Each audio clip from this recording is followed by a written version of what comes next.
কোটিপতি কিভাবে হতে পারে?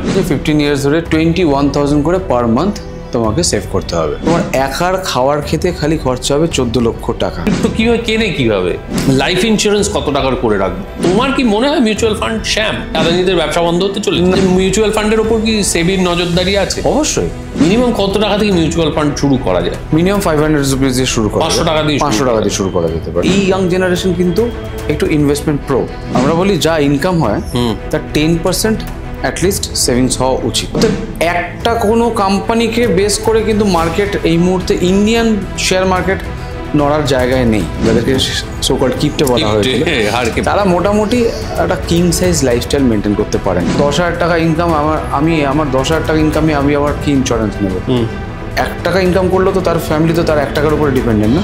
রিয়েল এস্টেট কি good investment? What is SWP? SIP, systematic investment plan. এটার মানে কি? আমি রোজগার করি 30,000 টাকা, আমি কত দামের বাড়ির স্বপ্ন দেখতে পারি। আমাদেরই বলুন, আমরা খুব ইম্পালসিভ। আমরা যখন তখন টাকা ভেঙে ফেলি। এই ইনস্ট্রুমেন্টটাতে কি হয়, টাকা ভাঙা যায় না। আমার নিড হচ্ছে 15 lakhs। ইয়েস। অ্যান্ড আমি এটা যদি 5 বছরে চাই, ইনভেস্টমেন্টের যেটা মেজর ভুল করছে মানুষজন আজকের দিনে।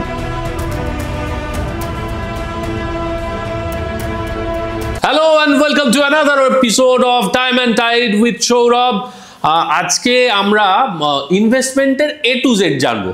কি কারণে আজকের এপিসোড? কারণ আমাদের ইনভেস্টমেন্ট ওরিয়েন্টেড আগের এপিসোডটার এত ভালো রিয়াকশন হয়েছে, আপনারা এত এনকারেজ করেছেন এবং বারবার বলেছেন যে এই ধরনের আরও একটা এপিসোড চাই, যেটাতে আমরা মোটামুটি জানতে পারবো যে কিভাবে আমাদের ইনভেস্টমেন্টটা করতে হবে, আমাদের জীবনের কিভাবে সেভিংস হবে, কিভাবে ইনভেস্টমেন্ট হবে, মেডিক্লেম হবে, এই সব কিছু নিয়েই আজকের এপিসোড। সেই জন্যই আমরা একজন এক্সপার্টের কাছে আজকে এসে পৌঁছেছি। তবে এপিসোড শুরু করার আগে আপনাদের কাছে একটা হাম্বল রিকোয়েস্ট আছে। আমরা দেখছি যে আমাদের এপিসোডসের প্রচুর ভিউ হচ্ছে, কিন্তু যত মানুষ আমাদের এপিসোডস দেখছেন তার মাত্র 20% মানুষ আমাদের সাবস্ক্রাইব করছেন। আপনারা প্লিজ প্রত্যেকটা ভিডিও দেখার পর যদি আপনাদের ভালো লাগে লাইক করুন, কমেন্ট করুন এবং অবশ্যই সাবস্ক্রাইব করুন। কারণ যত আমাদের সাবস্ক্রাইবারের সংখ্যা বাড়বে তত আমরা বেটার স্পিকারদের কাছে গিয়ে বলতে পারবো, দেখুন আমাদের ভিডিওস এত মানুষের কাছে রেগুলারলি পৌঁছয়, তবেই তারাও ইন্টারেস্টেড হবেন আমাদের সঙ্গে এপিসোড রেকর্ড করার জন্য। আর আজকের এপিসোডটা বিশেষভাবে আপনাদের বলবো পুরোটা দেখুন, কারণ পুরো এপিসোডটা জুড়ে আমরা কিন্তু সাধারণ মানুষের যে যে বিষয়গুলো জানা দরকার সেগুলো নিয়েই মূলত কথা বলবো। আজকে আমার অতিথি কি বলবো, মিউচুয়াল ফান্ড, ইনভেস্টমেন্ট, এই সমস্ত কিছুর এক্সপার্ট, অসম্ভব হ্যান্ডসাম একজন মানুষ, যিনি সিনেমার হিরো হতে পারতেন কিন্তু তিনি ইনভেস্টমেন্টটাকেই নিজের জীবিকা হিসেবে বেছে নিয়েছেন।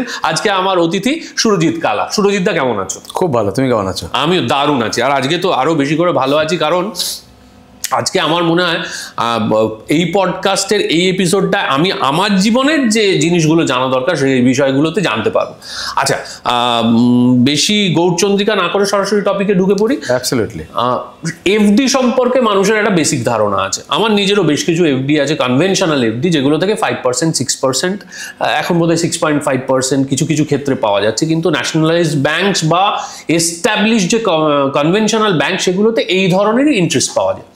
তো আমাদের ইনফ্লেশন যা, সেই অনুযায়ী সাধারণভাবে বলা হয় যদি এই সমস্ত কনভেনশনাল এফডিতে আমরা ইনভেস্ট করি তাহলে আমরা basically actually will be losing money, কারণ যে টাকাটা আমি রাখবো এবং তারপর যে টাকাটা আমি ফেরত পাবো সেটার যে অর্থমূল্য বা ক্রয় মূল্য সেটা কমে যাবে। Is it right? দেখো, খুব ভালো প্রশ্ন। কারণ একটা সংখ্যক মানুষ, মানে একটা শ্রেণীর মানুষ যারা রয়েছেন ব্যাংক ছাড়া তারা বিশ্বাস করেন না, তারা ব্যাংকই একমাত্র টাকা রাখেন। এখন বিষয়টা হচ্ছে যে এখানে যেটা তুমি প্রশ্নটা করলে যে ইনফ্লেশন তো 6% আর ব্যাংক রেট অফ ইন্টারেস্ট 6%, তাহলে তো 0 হয়ে গেল। একদমই তাই। কিন্তু তোমার পোর্টফোলিওতে এমন কিছু ইনভেস্টমেন্ট থাকতে হবে যেটা তোমাকে সময় অসময় কাজে লাগবে। তার নাম হচ্ছে ব্যাংক এফডি। ঠিক আছে? আচ্ছা, এটাকে এটা ভাবলে হবে না যে আমার এটা ইনফ্লেশনকে বিট করছে না বলে আমি এখানে ইনভেস্ট করবো না, কখনোই। তুমি এটা ইমার্জেন্সি ফান্ডের মতো। ইয়েস, ইমার্জেন্সি ফান্ড হিসেবে আমাকে রাখতে হবে। এবার কতটা রাখবো? আমার প্রয়োজনের থেকে যদি বেশি রাখি তাহলে আমার ওই অ্যামাউন্টটা ডিফ্লেশনে হচ্ছে। আচ্ছা, রাইট? তো সেই জায়গায় দাঁড়িয়ে আমি বলবো যে ব্যাংক রেট অফ ইন্টারেস্ট যাই হোক না কেন, একটা সার্টেন পোর্শন ব্যাংক এফডি থাকা উচিত। আচ্ছা, আরেকটা বিষয় হচ্ছে যে এখন 6.75 বা 7% রয়েছে সিনিয়র সিটিজেনদের জন্য। ইভেনলি বেশ কিছু প্রাইভেটাইজ ব্যাংক এই মুহূর্তে রয়েছে যারা হয়তো 8%ও দিচ্ছেন 430 দিন 456 দিনের জন্য এরকম একটা কিছু রয়েছে যারা এই পার্সেন্টেজ দিচ্ছে। এবারে তাকে সেই সাহসটা করে সে ব্যাংকের সঙ্গে যেতে হবে যে আমার যদি কোনো অসুবিধা হয় তাহলে পরে আমি সেই টাকাটা যেন সময় মতন তুলে নিতে পারি। বাট অলদো RBI এর গাইডলাইনে সবাই রয়েছেন, তো সেখানে আচ্ছা আমাকে একটা জিনিস বলো, মানে সাধারণত তুমি যে ধরনের ওই যারা 8%, 8.5%, কেউ কেউ হয়তো প্রায় 9% অব্দিও এফডিতে, সাধারণত এটা ওই মাইক্রো ফিন্যান্স যেগুলো পরবর্তীকালে ব্যাংক হয়েছে সেই ধরনের গুলোই দিয়েছে। এইগুলোতে টাকা রাখা কি সেফ? দেখো আজকে আমি বললাম যে RBI যেহেতু আন্ডারে সবকটা ব্যাংকই রয়েছে, তাহলে সেখানে একটা তো রেগুলেশন ডেফিনেটলি রয়েছে। এবারে ব্যাংক যদি কোনো এক্সট্রা এক্সপোজার নিতে গিয়ে যদি দেখা যায় যে কোনো সময় লস করে ফেললো, তখন ডেফিনেটলি একটা ওভারঅল লস হতেই পারে। তো সেই জায়গায় দাঁড়িয়ে ততখানি রাখা উচিত যতখানি তোমার রিস্ক অ্যাপেটাইট আছে। যে আমি একটা জিনিস জানি আমরা, যে আগে এক সময় 1 লক্ষ টাকা অবধি ব্যাংক গ্যারান্টি নিত, এখন সেটা বেড়ে হয়েছে 5 লক্ষ টাকা। রাইট। তো যদি আমি মনে করি যে আমি 5 লক্ষ টাকার একটা 8% রিটার্নে যাব, আমার কিছু হলে অন্ততপক্ষে 5 লক্ষ টাকাটা তো পাবো, সেই হিসেবে রাখতেই পারো। এটা খুব ভালো একটা কথা। তার মানে এইটা হচ্ছে 5 লাখ টাকা অবধি আমি নিশ্চিন্ত, মানে 4,99,999 করে যদি আমি 3টে ব্যাংকে 3টে অ্যাকাউন্ট খুলে এফডি করে রাখি, মানে অ্যাকচুয়ালি আমার প্রায় 15 লক্ষ টাকার এফডি রইলো, কিন্তু সেটা সিকিউর। মানে যদি আমাকে একটা জিনিস ভীষণভাবে জানতে হবে, সেটা হচ্ছে যে কিছুদিন আগে, মানে বেশ কিছু বছর আগেও এখনো সেই কেসগুলো চলছে, চিটফান্ড নিয়ে একটা সাংঘাতিক ঘটনা ঘটেছে যেখানে মানুষ কিচ্ছু পায়নি। বেশ কিছু মানুষ আছে যারা সর্বশান্ত হয়ে গেছে। এবার অনেকে বলে যে লোভ করেছিলেন কেন? আরে মানুষের তো লোভ থাকবেই, মানুষ বেশি ইনভেস্টমেন্ট থেকে বেশি ইনকাম করতেই চাইবে। তো এই মাইক্রো ফিন্যান্স গুলো সেই রকম নয়, একেবারেই আলাদা এবং RBI গাইডলাইন্স এর মধ্যেই আছে। অবশ্যই। ওকে।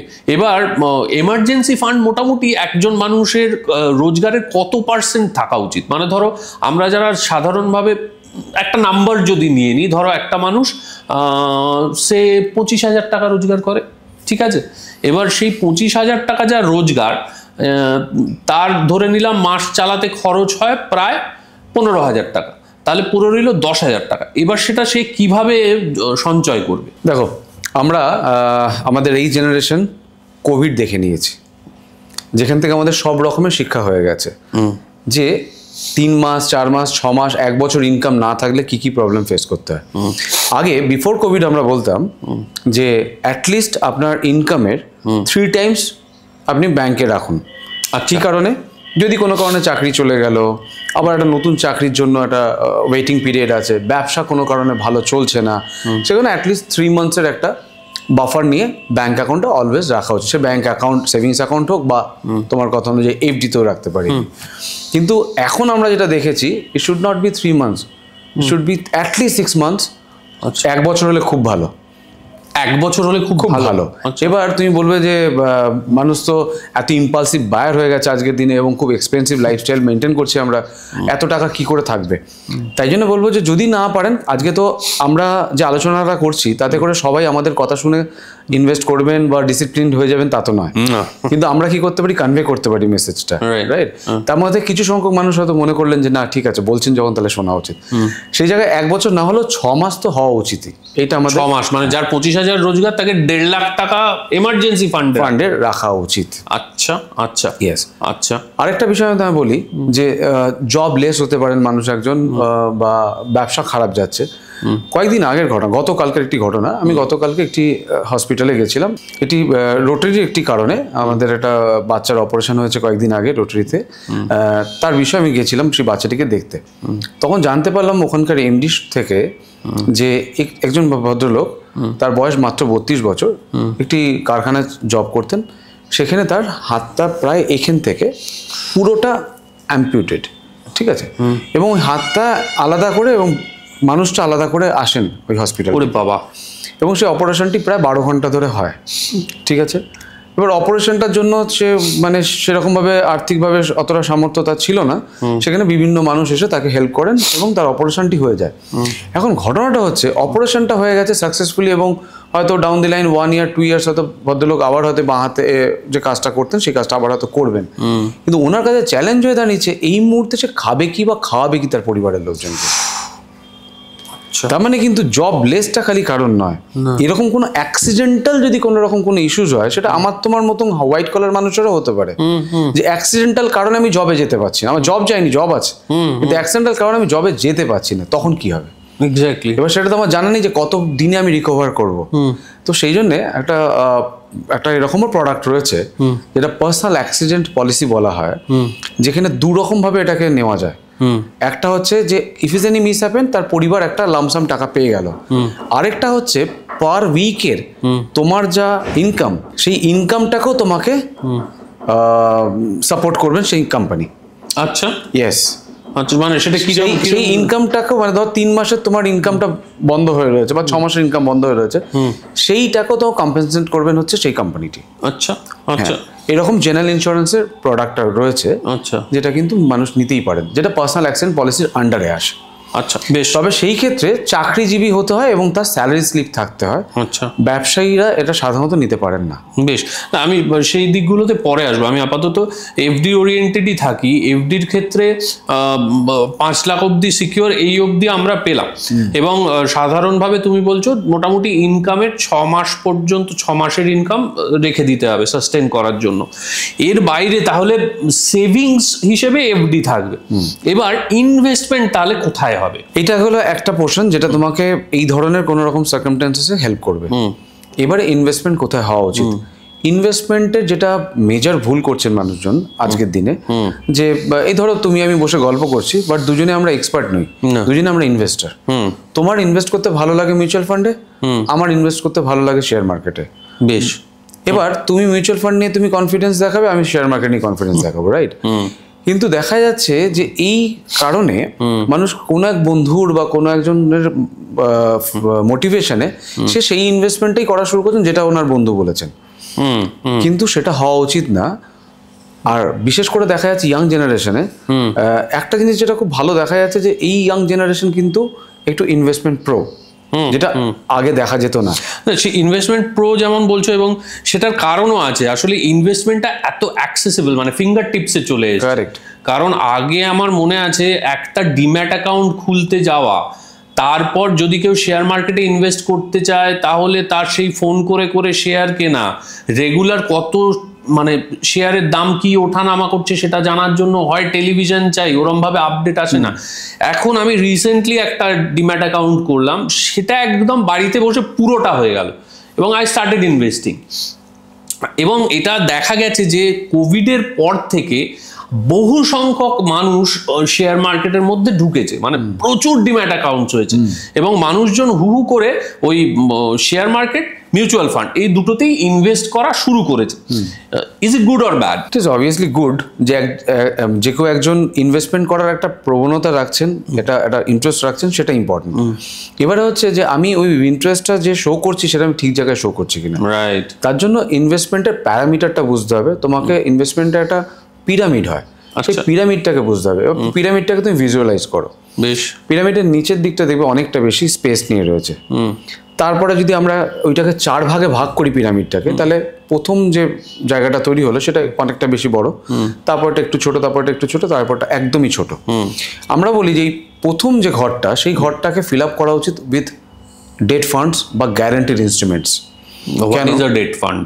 ডেট ফান্ড মানে আমরা মিউচুয়াল ফান্ডে ডেট ফান্ড ভাবতে পারি, বা এছাড়া ওই যে লাইক ব্যাংক এফডিস যেগুলো গ্যারান্টিড, বললাম ডেট ফান্ডস অথবা গ্যারান্টিড ইনস্ট্রুমেন্টস। কেন? যদি কোনো রকম ভাবে তোমার ফাইন্যান্সিয়াল কোনো ক্রাঞ্চ আসে বা কোনো রকম সার্কামস্ট্যান্সেস তৈরি হলো, মানে এই কোভিডের মতন, তাহলে যেন আমার বেসিক ফান্ডটা যেন আমার গ্যারান্টিড ইনস্ট্রুমেন্টে থাকে। তুমি আমাকে এবার এটা একটু ডিফাইন করো, difference between FD and debt fund. এফডিতে তুমি যখন, মানে ধরো দুটোরই interest rate more or less same. একটাকে আমরা ইন্টারেস্ট রেট বলি, which is in bank, আর যেটা আমরা ডেটে রাখছি, মানে ডেট ফান্ডস যেটা রাখছি মিউচুয়াল ফান্ডে, সেটাতে গ্রোথ বলি আমরা, ইন্টারেস্ট বলতে পারি না, which is not guaranteed basically, right? ওকে। তো সেইখানে দাঁড়িয়ে আমি বললাম যে ডেট ফান্ড অথবা গ্যারান্টিড ফান্ড বলতে ব্যাংক এফডি। ওকে। এইটা দিয়ে, বা আরো কিছু রয়েছে, পোস্ট অফিস রয়েছে, ইন্স্যুরেন্সের কিছু প্রোডাক্ট রয়েছে, এলআইসির কিছু, যেগুলো মানে লাইফ ইন্স্যুরেন্স কোম্পানি, যেগুলো গ্যারান্টিড ইনস্ট্রুমেন্টস রয়েছে, সেই ধরনের প্রোডাক্ট দিয়ে ওই ঘরটা ফিল আপ করা উচিত। কেন এবার বলি, ধরো একটি বিল্ডিং, আমাদের কলকাতা শহরে একটা বহুতল বিল্ডিংকে তুমি জাস্ট ভিজুয়ালাইজ করো। সেই বিল্ডিং এর প্রথম কি হয়েছে? ফাউন্ডেশন, তারপর গ্রাউন্ড ফ্লোর, তারপর ফার্স্ট ফ্লোর, তারপরে যতগুলো ফ্লোর হয়েছে। তার মানে খুব ইম্পর্টেন্ট কোনটা? ফাউন্ডেশনটা। সো ফাউন্ডেশনটাতে কিন্তু খুব বেশি নজর করতে হয়। তাই জন্য আমরা বলি যে কোনো একজন ব্যক্তির জীবনের প্রথম ইনভেস্টমেন্টে কখনো নন গ্যারান্টিড বা ভোলাটাইল ইনস্ট্রুমেন্টে যাওয়া উচিত নয়। আচ্ছা আচ্ছা, তাতে বেসিকটা তাকে অন্ততপক্ষে ফিল আপ করা উচিত তার কিছু গ্যারান্টিড ইনস্ট্রুমেন্ট দিয়ে। বেশ। তারপর যখন সেই ঘরটা কমপ্লিট হবে তারপরে সে পরের ঘরটা যাবে। খুব লেম্যানের মতন যদি আমরা বলি যে যদি আমার এই ঘরগুলো যদি পূরণ হয়ে যায় with bank FDs, post office, PPF, PF, LIC মানে লাইফ ইন্স্যুরেন্সের যেসব গ্যারান্টিড প্রোডাক্টসগুলো রয়েছে সেইগুলো যদি ফিল আপ হয়ে যায় তাহলে আমরা যেতে পারি মিউচুয়াল ফান্ডের ইকুইটিতে বা ইকুইটির সঙ্গে যেগুলো মিক্স ফান্ড রয়েছে like balance fund, balance advantage fund, multi assets fund. তার মানে মিউচুয়াল ফান্ডের তখন আমি ওখানে মিউচুয়াল ফান্ডে খেলতে পারি আমার টাকাটাকে। আচ্ছা, ইকুইটি মানে তুমি বেসিক্যালি শেয়ার মার্কেটে ইনভেস্টমেন্ট বলছো তো? ইয়েস, খুব ভালো কোশ্চেন এটা। ইকুইটি বলতে মিউচুয়াল ফান্ডেও ইকুইটি শব্দটাকে ইউজ করা হয়, রাইট? ইকুইটি বলতে বোঝানো হয় যেখানে পুরো টাকাটাই তোমার এক্সপোজড হবে ইকুইটিতে, মানে যেখানে কোনো ডেট ফান্ডের বা কোনো রকম অন্য কোনো অ্যালোকেশন থাকবে না, শুধুমাত্র। তার মানে বেসিক্যালি আমি আমার ফান্ড ম্যানেজারকে টাকা দিয়ে বলবো যে তুমি এটা শেয়ার মার্কেটে ব্যবহার করো, করে আমাকে রিটার্ন দাও। ইকুইটি মার্কেটে, ইকুইটি মার্কেট। মিউচুয়াল ফান্ডে বেসিক্যালি শেয়ার মার্কেটে টাকাটা ইনভেস্ট করো এইভাবে বলা যায় না। মিউচুয়াল ফান্ডে বলতে আমি ইকুইটিতে রাখবো, তো সেই হিসাবে আমার ইকুইটিতে আমি রাখলাম, ঠিক আছে? তার মানে আমি ইকুইটি এক্সপোজড হতে পারি তখনই যখন আমার এই ফার্স্ট ঘরটা ফিল আপ করছি, যখন প্রথমটা রেডি। ইয়েস, এই ঘরটা যখন ফিল আপ হচ্ছে তখন আমি আরো বেশি রিস্ক নিতে পারছি, কারণ রিস্ক অ্যাপেটাইট বাড়ছে আস্তে আস্তে। তখন আমি পরের ঘরটা যেতে পারি হচ্ছে শেয়ারে। আচ্ছা, কেন? মিউচুয়াল ফান্ডে কি হয় যে তুমি তোমার ইনভেস্টমেন্টটা করছো বটে, কিন্তু তোমার বিহাফে একটা টিম অফ মানে একটা এক্সপার্ট টিম তোমার বিহাফে কাজ করবে, ফান্ড ম্যানেজার্স কাজ করবেন। তো সেইখানে কিন্তু তুমি টাকাটা ইনভেস্ট করেছো, একটা তুমি ওয়াইজ ডিসিশন নিয়েছো, আমি আমার ইনভেস্টমেন্ট প্যাটার্ন এরকম হওয়া উচিত অ্যাকর্ডিং টু মাই নিড বা according to my asset allocation. তুমি ইনভেস্ট করলে, এবার তোমার পরে আবারও একটা টিম তোমার হয়ে কাজ করা শুরু করছে। তাহলে কি হচ্ছে, রিস্কটা অনেক বেশি মিনিমাইজ হচ্ছে। রাইট। কিন্তু তুমি যখনই শেয়ার মার্কেটে ঢুকছো তখন কিন্তু স্টকসগুলো যখন তুমি কিনছো তখন কিন্তু তোমার নিজস্ব কল হচ্ছে, এবং সেই স্টকসগুলো কখনো ভালো পারফর্ম করতে পারে ডিউ টু মার্কেট সিনারিও অথবা কোম্পানির নিজস্ব পলিসিসের কারণে। সেইটা কিন্তু তোমাকে নিজস্ব কল নিতে হবে। তার মানে তোমাকে ওই ঘরটায় ঢুকতে গেলে তোমাকে আগে আবার এই মিউচুয়াল ফান্ডের ঘরটাকে ফিল আপ করতে হবে, তবে গিয়ে তুমি ঢোকো। আচ্ছা, মানে প্রথমে ওই গ্যারান্টেড ইনস্ট্রুমেন্ট মানে এফডি করলাম, তারপরে মিউচুয়াল ফান্ডে গেলাম, তারও পরে আমি শেয়ার মার্কেটে যাব। ইয়েস। আচ্ছা, ইয়েস। এবার আমি তোমাকে যেটা জিজ্ঞাসা করব, একটা ঘর বাকি রয়েছে। ও, একটা ঘর, হ্যাঁ, লাস্ট ঘরটা কি? সেটা হচ্ছে স্পেকুলেশনের ঘর। আচ্ছা, সেটা কি হতে পারে? রিয়েল এস্টেট হতে পারে, সেটা গোল্ড হতে পারে, সিলভার হতে পারে, সেটা ক্রিপ্টোকারেন্সি হতে পারে। আচ্ছা, এটা স্পেকুলেশনে আসছে না? কিন্তু ধরো গোল্ড তো মোটামুটি, গোল্ডের যদি আমি হিস্টোরিক গ্রোথ দেখি, গোল্ডকে স্পেকুলেটিভ কেন বলছি? গোল্ড তো বাড়বেই, এটা তো ধরেই নেওয়া যায়। খুব ভালো প্রশ্ন করেছো। গোল্ড বাড়বেই এই যদি বিষয়টা বলো, লাস্ট 5 বছরে গোল্ড খালি বেড়েছে না মাঝে মধ্যে পড়েওছে? মাঝে মধ্যে পড়েওছে। তার মানে এই মিথটা কিন্তু ভেঙে গেছে মানুষের মধ্যে থেকে যে গোল্ডের দাম খালি বাড়ে। আচ্ছা আচ্ছা, একটা সময় আমরা মানে একটা সময় মানুষজনের ধারণাই ছিল গোল্ডের দাম খালি বাড়বে, রাইট। তারপর যখন এটা গোল্ড ইকোনমিটাকে যখন পুরো গ্লোবালাইজ করা হলো তখন দেখা গেল কখনো বাড়ছে কখনো কমছে। আজকে একদম তো পরশুদিন আরেকটা দাম। তার মানে এই যে কেউ একজন কিনলেন, ধরে নিলাম যে ওভারঅল বাড়বে, কিন্তু কেউ একজন কিনছেন কোনো একদিন, তার কোনো একদিন দরকার হলে বিক্রি করতে হবে, সেই দিনকেই যদি গোল্ডের প্রাইস কম থাকে তাহলে তাকে মাইনাসে বিক্রি করতে হবে না প্লাসে বিক্রি করতে পারবে? মাইনাসে। তার মানে কিন্তু এটাকে আমরা গ্যারান্টিড ইনস্ট্রুমেন্টের মধ্যে রাখতে পারি না। আচ্ছা, স্পেকুলেশনে রাখতে হবে। আচ্ছা, মানে এখন তুমি একটা জিনিস বলো, যদি এই স্পেকুলেট করতে হয়, গোল্ড আর সিলভারের মধ্যে কোনটা তোমার মতে মানে বেশি, মানে ভবিষ্যৎ বেটার? দেখো, একটা হচ্ছে যে একটা অপটিমাম লেভেলে পৌঁছে যাওয়ার পরে সবকিছুরই গ্রোথ একটা জায়গায় থেমে যায় বাট স্লো হয়ে যায়। সিলভার সেই জায়গায় ছিল না, এখন সিলভারটা এরকম ভাবে বেড়েছে একদমই যে সিলভারের প্রতি মানুষের একটা আকর্ষণ বেড়েছে। কিন্তু আমাদের ইন্ডিয়ান কালচারে মানুষ গোল্ডটা পড়তে পছন্দ করেন রাদার দ্যান সিলভার, তো সেই কারণে মানুষ সিলভারকে ওইভাবে অর্নামেন্ট হিসেবে কেনেন না। আর অর্নামেন্ট হিসেবে কেনেন না বলে সে আলাদা করেও কিন্তু ওই বিস্কিট বা কোনো অন্য ফর্মে কেনেন না তারা। তাই জন্য তারা ম্যাক্সিমাম ইন্ডিয়ানরা ইনভেস্টমেন্ট করেনি হচ্ছে গোল্ডে। কিন্তু যদি দেখা যায় যে যদি আবার এইখানে যদি আমরা অ্যাসেট অ্যালোকেট করি তাহলে খানিকটা গোল্ডে খানিকটা সিলভারে করা যেতেই পারে। আচ্ছা, খানিকটা গোল্ডে খানিকটা সিলভারে অ্যাসেট। আচ্ছা, আরেকটা জিনিস বলো, এটা আমার বলতে পারো অলমোস্ট পার্সোনাল এক্সপিরিয়েন্স।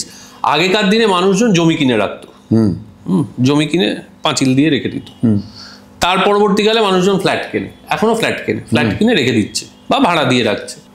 কিন্তু আমি বেশ কিছু খুব পপুলার লোকালিটি দেখেছি যেখানে over the period of time, মানে ধরো 6 years 5 years, দেখা যাচ্ছে যে 4% 5%-এর বেশি অ্যাপ্রিসিয়েশন হয়নি। তাহলে আজকের যুগে দাঁড়িয়ে রিয়েল এস্টেট কি গুড ইনভেস্টমেন্ট? দেখো, রিয়েল এস্টেট যারা বিজনেস করেন তারা হয়তো এটা শুনলে পরে আমাদেরকে ছেড়ে কথা বলতে পারেন, কিন্তু আমি একদম আই হ্যাভ প্রুফ বেসিক্যালি। মানে দেখো, এটা মানুষের কাছে যেরকম শোনার বিষয়টা বললাম, যে মানুষ পড়তে ভালোবাসেন, মানুষ বলতে পছন্দ করেন যে আমার অমুক জায়গায় একটা ফ্ল্যাট রয়েছে, অমুক জায়গায় একটা ফ্ল্যাট রয়েছে। কিন্তু যদি ফ্ল্যাটের ইনভেস্টমেন্ট হিসেবে দেখো, জমির এসকালেশন প্রাইস একরকম ভাবে হয়, আরেকটা হচ্ছে তোমার ফ্ল্যাটের আরেক রকম। এখানে ফ্ল্যাটের প্রাইস কিন্তু সেইভাবে বাড়ে না যতটা জমির বাড়ছে। Exactly, right. এবারে তার উপরে যেটা রয়েছে, তুমি যখন একটা ফ্ল্যাট কিনছো, তুমি কিন্তু লোন নিয়ে কিনছো। এবার এই মুহূর্তে তুমি যদি গুগল সার্চ করো, ওয়েস্ট বেঙ্গলে বা কলকাতাতে যে ফ্ল্যাটের যে প্রাইসের যে ইনফ্লেশন রয়েছে, সেটা হয়তো বা খুব বেশি হলে 10 থেকে 15% হবে। 10 to 15% যদি আমার ইনফ্লেশন হয়, মানে আমার যদি গ্রোথ রেট হয়, সেইখানে দাঁড়িয়ে ব্যাংক রেট অফ ইন্টারেস্ট কত দিচ্ছি যদি লোন নিয়ে কিনি? 9.5 থেকে 10 দিতেই অলমোস্ট। তাহলে আমার কি হলো? 5% হবে। তার মানে আমার কাছে মোটামুটি ইদার আমার ওই যা গ্রোথ তাই আমার ইন্টারেস্টে চলে যাচ্ছে, বা কম। এবার তার সঙ্গে রয়েছে তোমার মেনটেনেন্স। তারপরে একটা সার্টেন টাইমের পরে সেই ফ্ল্যাটটার ভ্যালুয়েশন কমে, কারণ হচ্ছে তোমার ধরো 20 বছর 25 বছর 30 বছর হয়ে যাওয়ার পর ফ্ল্যাটটা আর সেলেবল থাকে না, কারণ সেই সময় লোন অ্যাভেলেবিলিটি থাকে না সেই ফ্ল্যাটটার জন্য। তো সেইখানে দাঁড়িয়ে আমি তো বলি যে তুমি যদি ফ্ল্যাটে থাকার জন্য প্ল্যান করো, সেইটাই তুমি ইনভেস্ট করো। মানে আরো একটা সাংঘাতিক জিনিস হয়, ধরো আমার হঠাৎ টাকার দরকার, এক্স্যাক্টলি, আমার একটা 60 লক্ষ টাকা দামের ফ্ল্যাট আছে, তো মানে বিক্রি করতে পাগল হয়ে যেতে হবে, আর নয়তো ব্যাংকে কোলাটারাল রেখে সেই লোনই করতে হবে। একদমই তাই, একদমই তাই। এবং এটাই হচ্ছে আরেকটা, মানে তুমি যে পয়েন্টটা বললে যে এটা ইজি লিকুইডিটি নেই, এবং তোমার দামের সঙ্গে যে তোমার বায়ারের দাম ম্যাচ করবে সেটাও ব্যাপার, সেইটা নিয়েও একটা সন্দেহ থাকে। এন্ড তুমি সঙ্গে সঙ্গে চাইবে সঙ্গে সঙ্গে বিক্রি করে দেবে, হবে নয়। তো আমার যখন দরকার পড়বে তখনই তো আমি ফ্ল্যাটটা বিক্রি করতে চাই। এক্স্যাক্টলি। তো সেই অর্থে আমরা ফ্ল্যাটের ইনভেস্টমেন্টটাকে ওইভাবে ইনভেস্টমেন্ট ধরি না। আর যেখানে আমরা থাকি সেখানে অনেকে বলে যে আমার একটা ফ্ল্যাটে ইনভেস্টমেন্ট রয়েছে, যেটাতে আমি থাকি সেটা আমার ইনভেস্টমেন্ট নয়, ওটা তো আমার নিড। রাইট, মানে আমি যদি থাকি তাহলে আমি ফ্ল্যাট কিনতেই পারি, কিনতে তো হয়। তবে অনেকে বলেন যে, যেটা অনেককে আমরা জিজ্ঞেস করে দেখেছি যে আপনার কি কি ধরনের ইনভেস্টমেন্ট রয়েছে, তার মধ্যে প্রপার্টি রয়েছে কিনা? হ্যাঁ, প্রপার্টি রয়েছে। কোথায় রয়েছে? অমুক জায়গায়। আপনি তো ওখানেই থাকেন? হ্যাঁ, থাকি তো। যেটা থাকেন আপনি সেটা বিক্রি করবেন কি করে? প্রপার্টি তো মানে যেটা সেলেবল, যেটা সেল করতে পারেন, বাট ওটা তো সেল করতে পারবেন না। আচ্ছা, আমি একটা মানে লাস্ট বেশ কিছুদিন ধরে বিভিন্ন রকম ইনভেস্টমেন্টের ধরো পডকাস্ট, ইন্টারভিউ এবং এক্সপার্টদের কিছু কথা শুনছি। এবার কিছু কিছু মানুষজন না ইনভেস্টমেন্টটাকে একটা এমন ভয়ঙ্কর জায়গায় নিয়ে যাচ্ছে। যেমন এরকমও একটা ওপিনিয়ন আছে যে আজকের যুগে যদি তুমি ফ্ল্যাট কিনতে যাও, তাহলে ফ্ল্যাট এবং গ্যারেজ মিলিয়ে তোমাকে যে খরচাটা করতে হচ্ছে সেটা করো না, রেন্ট করো। অনেক কম টাকায় সেই ফ্ল্যাটটা রেন্ট করতে পারবে এবং বাকি টাকাটা তুমি ইনভেস্ট করো। Is it a right strategy or not? হ্যাঁ, তুমি যেটা বলছো আমি রিসেন্টলি খুব শুনছি, ভীষণ মানে।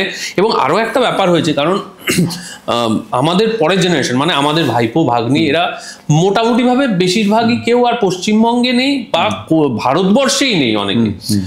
আর অনেকে যে ধরো আজকে ব্যাঙ্গালোর, 3 বছর পর আরেকটা ধরো চেন্নাই চলে গেল, সেখান থেকে চলে গেল মহারাষ্ট্র, সেখান থেকে চলে যাচ্ছে অন্য কোথাও। তার জন্য তারা তো বলছে যে আমার বাবা মায়ের একটা ফ্ল্যাট আছে, তারা আবার ইনভেস্টমেন্ট হিসেবে আর একটা ফ্ল্যাট করেছিলেন, সুতরাং আমরা আর ফ্ল্যাট ইনভেস্টমেন্টে যাবো না, আমরা রেন্টেই থেকে যাব। আবার অনেকে আছে যারা বলছে শুধু রেন্টেই থাকবো। এটা কেমন ডিসিশন ওয়াইজ? এটা কেমন? আমি তো বলবো যে একটা বেসিক ফ্ল্যাট হওয়া উচিত। হ্যাঁ, অবশ্যই। কারণ এটা দেখো, মানে আমি যে রেন্টটা পে করছি, সেই রেন্টটা যদি আমি পে না করে আমি একটা ব্যাংক রেট অফ ইন্টারেস্টকে আমি মাথায় রেখেই আমি ইএমআই দিলাম, কিন্তু এন্ড অফ দ্য ডে আসতে 10 বছর পর, 15 বছর পর, 20 বছর পর তো ফ্ল্যাটটা আফটারঅল আমার হবে। তো অন্তত পক্ষে নেক্সট জেনারেশনকে বলতে পারবে যে আমার একটা ফ্ল্যাট ছিল, একটা বাড়ি ছিল। এটা আমার মনে হয়েছে যে এটা খুব একটা ওয়াইজ নয়। আচ্ছা, এবার আমরা একটু মিউচুয়াল ফান্ডে আর একটু ডিটেইল করে নিই, তারপর তুমি যে ওই একদম টপ টিয়ারের যে আর একটা জিনিস বলেছো সেটাতে ফিরবো। তবে মিউচুয়াল ফান্ড, ধরো মিউচুয়াল ফান্ড কে করতে পারে? ধরো আমার 10,000 টাকা ইনকাম, হ্যাঁ, আমি মিউচুয়াল ফান্ড করতে চাই, মিনিমাম কত টাকা থেকে মিউচুয়াল ফান্ড শুরু করা যায়? মিনিমাম 500 রুপিস দিয়ে শুরু করা 500 টাকা দিয়ে 500 টাকা দিয়ে শুরু করা যেতে পারে। এবার যার ধরো 10,000 টাকা রোজগার এবং সিকিউর রোজগার, সে ধরে নিলাম 1,000 টাকা করে মিউচুয়াল ফান্ড করবে, ডিসাইড করলো। এবার সেই 1,000 টাকাটা সে মিউচুয়াল ফান্ডে কি ধরনের মিউচুয়াল ফান্ডে ইনভেস্ট করবে? হ্যাঁ, এটা ডিপেন্ড করবে, খুব ভালো প্রশ্ন, এটা ডিপেন্ড করবে যে আমি কত দিন পরে টাকাটা চাইছি। হ্যাঁ, এটা আমরা যেহেতু আগের এপিসোডেও বলেছি, মিউচুয়াল ফান্ড বোধহয় একটু লম্বা না, সব সময় তা নয়। রিসেন্টলি মার্কেট প্রুফ করে দিয়েছে একটা বিষয়, যদি 5 ইয়ার্স যদি হরাইজন ধরে যাওয়া যায়, এইটাকে 3টে ভাগে আমরা ভাগ করি সাধারণত। বেশ, 5 years Horizon, 10 years and 10 years and above. তো আমরা যদি 5 বছরে দেখি, যদি আমরা ইকুইটি মার্কেটও থাকি, তাহলে মোটামুটি 10%-এর নিচে খুব একটা মার্কেট এখনো অবধি পারফর্ম করেনি। আচ্ছা, হ্যাঁ। এবার যিনি ইনভেস্ট করছেন 1,000 টাকা দিয়ে, তার ইনকাম হচ্ছে ওভারঅল 10,000 রুপিস। তো সেইখানে দাঁড়িয়ে যদি আমি 1,000 টাকা খালি মার্কেটে ইনভেস্টই করি, আমার সাজেশন হচ্ছে একটু ডাইভার্সিফাই করে রাখা উচিত। ইকুইটিতেও থাকবো, আমি খানিকটা ডেটেও থাকবো। তো সেই জন্যে ব্যালেন্স অ্যাডভান্টেজ ফান্ড বা মাল্টি অ্যাসেট ফান্ডসগুলোতে রাখলে বেটার। কেন, যিনি 10,000 টাকা দিয়ে 10,000 টাকা যার ইনকাম আর 1,000 টাকা দিয়ে মার্কেটে ঢুকছেন, তেমন আমাদেরকে ধরে নিতে হবে তিনি একজন নিউ ইনভেস্টর। একদম। তো নিউ ইনভেস্টরের জন্য সবসময়তেই সাজেশন হচ্ছে যে তার ইনভেস্টমেন্ট পোর্টফোলিওটা যেন একটুখানি ডাইভার্সিফাইড হয়। তাহলে কি হয়, হঠাৎ করে যদি মার্কেট ক্র্যাশ করে, তার যেন মন খারাপ না হয়ে যায় এবং সে কোনো রকম ভুল ডিসিশন যাতে না নিয়ে নেন, যে আমি মার্কেট থেকে বেরিয়ে আসবো, এটা উচিত নয়, এটা আমার ভুল করে ফেলেছি। এই ভুলটা তখনই মনে হবে না যদি আমি প্রথম থেকেই একটুখানি ডাইভার্সিফাইড ভাবে আমি যদি ইনভেস্টটা করি। এবার এইখানে একটা গল্প আছে, সেটা হচ্ছে অনেক সময় দেখা যায়, খারাপভাবে নিও না, যার কাছ থেকে আমি ধরো এই মিউচুয়াল ফান্ডটা করতে যাচ্ছি, সাধারণভাবে কোনো না কোনো একজন, আমি যাকে এক্সপার্ট হিসেবে মনে করি সেই রকম বা প্রফেশনালদের কাছে যাওয়া হয়। অনেক সময় করে কি, ওই প্রফেশনালদের একটা কমিশন আছে, সেই কমিশনটা অনেক ক্ষেত্রে দেখা গেছে 1% অবধিও আছে। তো একজন লেম্যান তো জানবে না, সে 1,000 টাকা করে বললো, ভাই আমি 1,000 টাকা করে ইনভেস্ট করতে চাই। এবার সেই লোকটা নিয়ে গিয়ে তাকে হয়তো তার যাতে সবচেয়ে বেশি প্রফিট সেইটার মধ্যে ইনভেস্ট করিয়ে দিচ্ছে। তাহলে একজন সাধারণ মানুষ, এই যে তুমি বললে নানান ধরনের জিনিস দেখা যায়, যেমন একটা জি লেখা থাকে গ্রোথ, আর একটা তুমি বলছো ডেট ফান্ড, আর একটা এই যে অনেকগুলোকে বলা হয় ডাইরেক্ট, এই যে বিষয়গুলোর মধ্যে কোনটায় গেলে মানুষটা বুঝতে পারবে তার সবচেয়ে বেশি লাভ হলো, এবং তাকে ওইভাবে ঠিক মানে ভুলিয়ে ভালিয়ে ওই বেশি কমিশনের এতে পুশ করে দেওয়া যাবে না। এটা বলছি সেটারও আরেকটা কারণ আছে। আমি একটা প্রথিত যশা ব্যাংকে আমার এক বন্ধুর পরামর্শে আমার মায়ের একটা বেশ ইয়ারলি একটা বড় প্রিমিয়ামের একটা পলিসি নিয়েছিলাম। সেই পলিসিটা 15 বছর পর যখন আমরা তুলতে যাওয়ার সময় এলো, তখন দেখলাম সেটা এফডির চেয়েও খারাপ রিটার্ন দিয়েছে, মানে 4.5-5%। এবং সেটা কিন্তু ও আমাকে বলেছিল, ভাই এটা অ্যাসিওর্ড, মানে তুই বোনাস টোনাস মিলিয়ে তুই অ্যাটলিস্ট 10% তো পাবি। আমি গিয়ে ফাইনালি যখন দেখলাম তখন 4.5% পেলাম, 5% পেলাম। মিউচুয়াল ফান্ডের ক্ষেত্রেও তো সব মিউচুয়াল ফান্ড খুব ভালো পারফর্ম করে তা নয়। তাহলে দুটো জিনিস আমাকে বলো। 1 নম্বর হচ্ছে, যখন আমি প্রথমবার এটা করতে যাচ্ছি, ইনভেস্ট করতে যাচ্ছি, আমি কিভাবে বুঝবো যে আমার এটা বেশি কমিশনের জায়গায় চলে যাচ্ছে কিনা? দেখো, প্রথম কথা হচ্ছে যে মিউচুয়াল ফান্ডে কোনো রকম আলাদা আলাদা করে কোনো কমিশন স্ট্রাকচার হয় না, বেশ একটা ফ্ল্যাট স্ট্রাকচার রয়েছে। বেশ, এবারে তুমি যেটা জিজ্ঞেস করলে যে একটা হচ্ছে ডি লেখা থাকে, আর একটা থাকে হচ্ছে আর, মানে ডিরেক্ট আর রেগুলার, আর জি লেখা থাকে। জি মানে হচ্ছে গ্রোথ। হ্যাঁ, সেটা হচ্ছে কিছু ফান্ড রয়েছে যেখানে তুমি তাকে, মানে কিছু ফান্ড থাকে যেখানে আরেকটা কারণেও ডি লেখা থাকে, সেটা ডিভিডেন্ড। ডিভিডেন্ড মানে তুমি একটা কোনো ফান্ডে ইনভেস্ট করেছো, তার ইয়ারলি তোমাকে একটা টাকা পে ব্যাক করবে। আর তুমি বললে যে না, আমার পে ব্যাক দরকার নেই, আমি এটাকে কন্টিনিউয়াসলি গ্রোথে রাখবো, সেই ক্ষেত্রে জি লেখা থাকে। এইটা হচ্ছে গ্রোথ আর ডিভিডেন্ডের বিষয়টা। আরেকটা হচ্ছে যে কমিশন রিলেটেড যে কোয়েশ্চেনটা তোমার, সেই কোয়েশ্চেনটার উত্তর হচ্ছে এটাই যে ডিরেক্ট অ্যান্ড রেগুলার। ডিরেক্ট মানে হচ্ছে যে তুমি যে ইনভেস্টমেন্টটা করছো, লেটসে তুমি 1,000 টাকা করে এসআইপি করছো, সেই এসআইপিটার 1,000 টাকাটা পুরোটাই মার্কেটে ইনভেস্ট হচ্ছে, এখানে কাউকে কোনো কমিশন পে করতে হচ্ছে না, ঠিক আছে? আর রেগুলারের ক্ষেত্রে তোমার যা ইনভেস্টমেন্ট তুমি করছো তার একটা পার্সেন্টেজ অ্যামাউন্ট, যেটা যিনি সাজেস্ট করছেন অ্যাজ এ কনসালটেন্ট, তার কাছে সেটা চলে আসছে।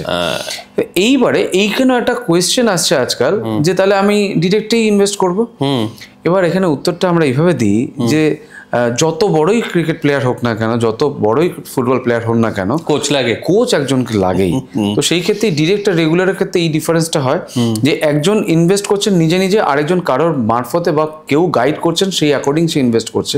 তাহলে কি হচ্ছে যে তার একটু গাইডেন্সের জন্য তার কিন্তু গ্রোথটা বেড়ে যাওয়ার সম্ভাবনা বেশি থাকছে, এবং লস হওয়ার যে চান্সেসটা রয়েছে সেটাও কম।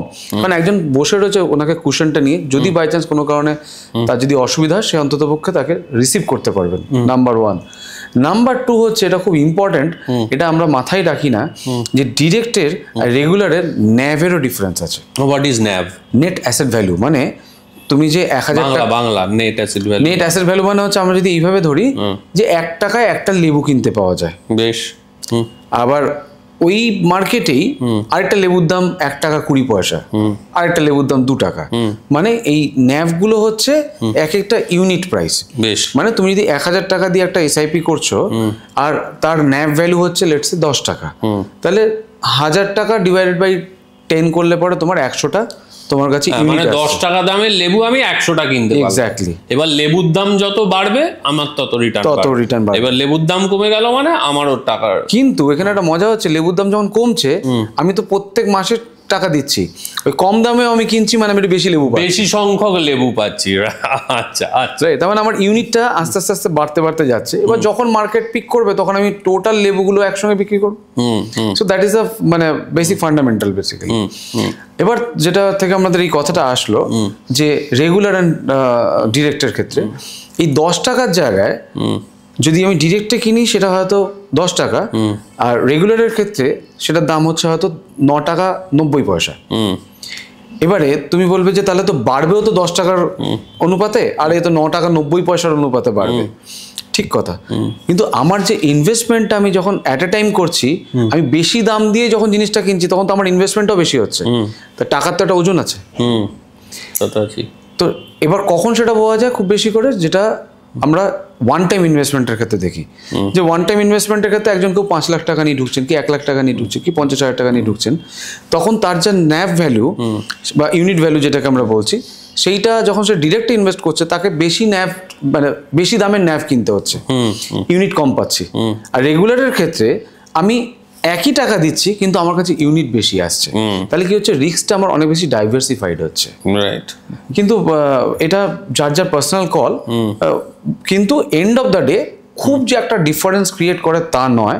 কারণ আলটিমেটলি মার্কেটে একটা জিনিস দেখা গেছে, আমি 23 বছর এই ইন্ডাস্ট্রিতে রয়েছি। আচ্ছা।